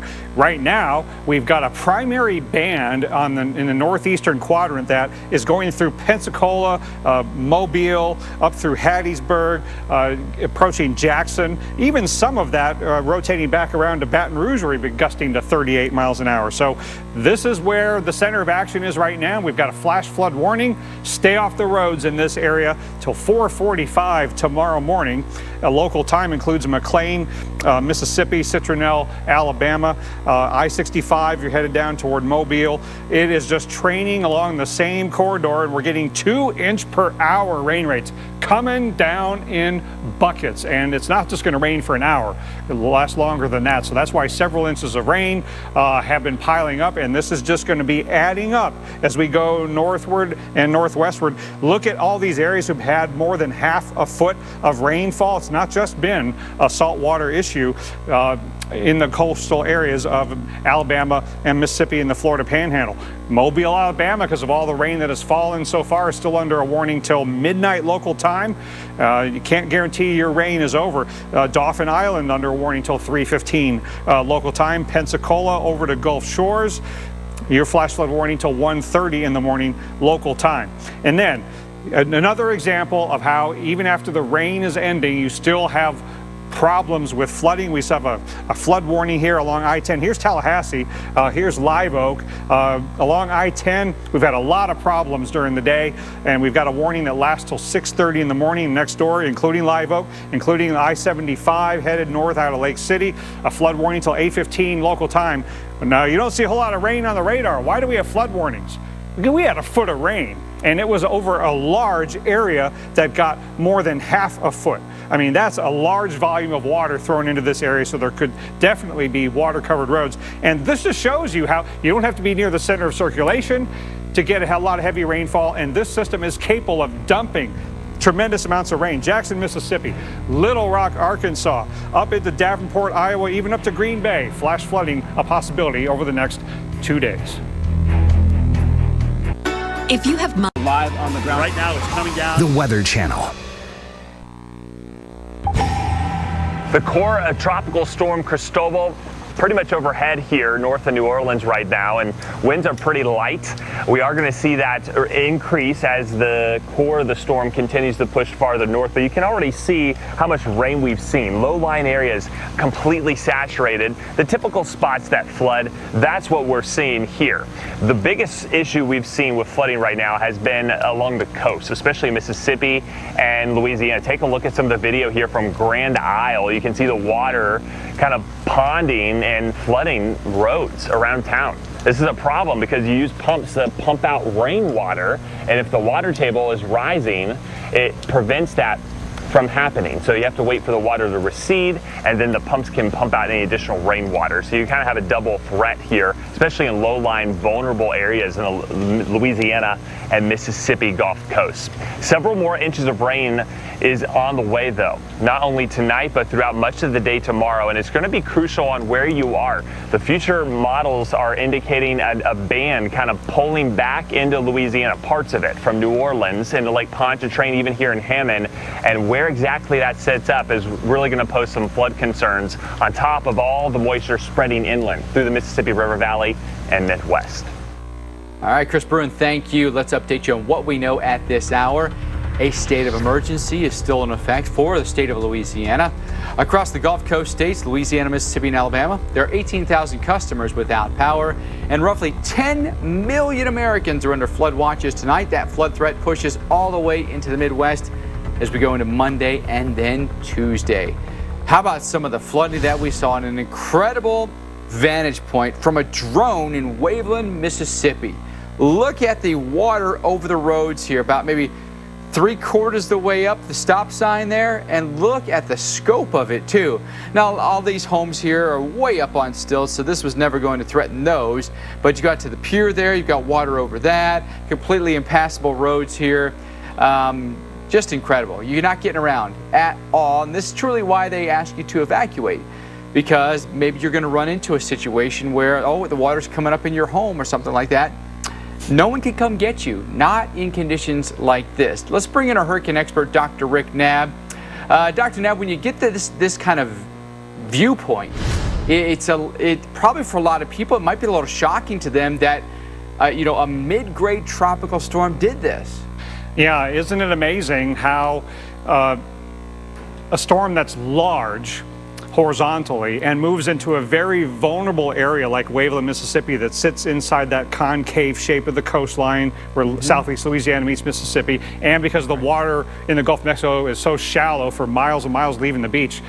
That's a recipe for storm surge like this, and even though I expected this and it was forecast, it's still remarkable to see this large of an area covered by the Gulf of Mexico. It goes blocks and blocks inland from the beach. In situations like this, Dr. Knabb, what kind of damage do you expect to see? What kind of compromised infrastructure could there be in a situation like this? Overall, it's probably not significant in scope because of what you mentioned earlier, a lot of the structures there on stilts. Now, there could be some structures. I've been to Waveland, Mississippi before, and there are some structures that aren't on stilts, and we'll have to see just how far inland the water got. So some structures could have gotten water in them. Cars, I would imagine, some have been inundated, whether they were just sitting there or people drove into it. We saw some cars getting water into them. And also, I wonder what's going to be left behind. I mean, when salt water comes inland like this and goes across blocks and blocks of land, it can take a lot of debris with it. Fish can come inland. There could be all kinds of debris kind of left behind. There'll be some cleanup to be done. But fortunately, I don't think this is the scale and scope of a storm surge event that would, destroy and heavily damage exterior anyway, a lot of structures. But whatever structure water got into, Mike, it's going to be a nasty, nasty cleanup. Oh, absolutely. And so you feel for the folks that have to go through that process now. Dr. Neal, what's the latest at this hour for the folks that might be just joining us? Well, you're still under a storm surge warning in Waveland and in coastal Mississippi, going west and east from there. It's still under a tropical storm warning as well because we still have an onshore push. And here's where Waveland, Mississippi is, right in that area. And we're still getting a push of the water toward the coastline by the wind. And if you are, stuck in that area, it's still a dangerous place to be. If you are in a community where it's flooded all around you, if anything happens to you, help can't come. So it's still a life-threatening situation. That's why the warning is still up. And obviously, anybody trying to drive into any water-covered road, whether it's covered in salt water or fresh water, that could be life-threatening as well. I don't have the numbers showing up on the graphic here, but I can tell you that the values in terms of how high the water is above normally dry ground have been above 3 feet for hours and hours. So here's a depiction of that. This is last night's low tide late at night. And then when we got to high tide late this morning into midday, the high tide commensurate with the onshore push as the storm was approaching, that's what caused the water to get nearly 6 feet above normally dry ground at the coast at the Bay Waveland Yacht Club. Now, even though we're in the low tide astronomically, because we still have an onshore push, we still have water that's more than 3 feet above normally dry ground at the coast. Now, tomorrow morning's late morning high tide will probably be another period where we could still have some water covering the ground. Shell Beach got above 6 feet above ground, Bay Waveland 5.5. It was a remarkable storm surge event. Here's the onshore push that continues into tomorrow. I just love next Sunday at 9, only on the Weather Channel.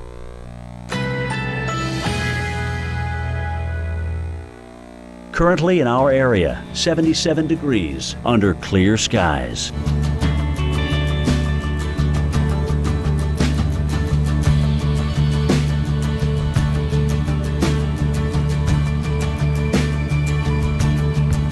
Tonight, partly cloudy. A stray shower or thunderstorm is possible. Low 72. Winds light and variable.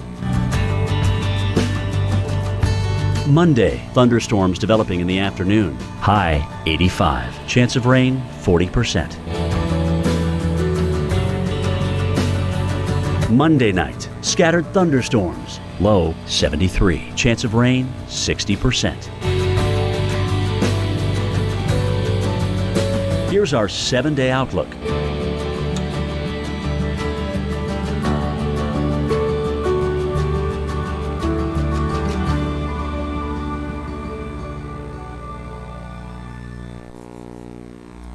Welcome back to the Weather Channel's ongoing coverage of Tropical Storm Cristobal. This is Waveland, Mississippi, a live look right now where you can see the waves crashing up over the walls here. Winds at 24, gusts about 36 miles an hour. Some locations here along coastal Mississippi have been underwater. We had a surge here in Waveland, about 6 feet. Impressive stuff. Then we had the impressive heavy rain that came with Cristobal as well. That combined with the surge, it brought some flooding to some neighborhoods. This is New Orleans, where this evening some of that rain did cause you some problems, especially in those low-lying areas, some of the most vulnerable coastline areas. Saw more than 5 to 6 feet of storm surge throughout the day. Then the Lake Pontchartrain area, by the way, had some water that covered some of the roadways and some overflow there. Many streets were barricaded, but some motorists still attempted to go around. Even the folks on the bikes tried to go around, but we'd urge you not to do that. You know, it's tough to see how deep some of that water is, and some of the stuff that's in there is pretty murky. And so just be wise about the whole thing. All right, now, how about the water spouts, the tornadoes that were spawned by Tropical Storm Cristobal? This in Gulf Shores, Alabama, and you can see it dead center of your screen there. It's clear as day, isn't it? The double red flags on the beach. Beach is closed. Lots of waves out there. And then you look out your window of your condo, and there's that. I don't know, you're down there on vacation. You're thinking, oh man, it's going to be a great vacation. It's June. We're out of school. Here we go. And the last thing you thought you'd run into would be a tropical storm. And then the last thing you thought you'd probably run into would be a water spout. Crazy stuff, right? Hey, folks, you know, the weather can throw you a curveball at any time, and don't be a victim of that curveball tonight or tomorrow, as we've got a tropical storm that's, you know, it's lower end, 45 miles an hour, but north-northwest movement at 10. The issues are going to be more inland now, more than at the coast, because the heavy rain bands are going to plague us here, unfortunately. And as they do, we're likely going to end up seeing a ton of rain pumped out of this that could cause some flooding. There's a look at the flow. You know, the low is going to sit right in here, so we're still going to have some surge that comes in here. Some storm surge flooding is going to be an issue for us. Doesn't look like the computer wants to update for us, but a place like Waveland, we're running surge about 3 feet this evening. Shell Beach had the most today at over 6 feet of storm surge. Waveland peaking at about 5.7, and on down the line here. By the way, does this surprise you?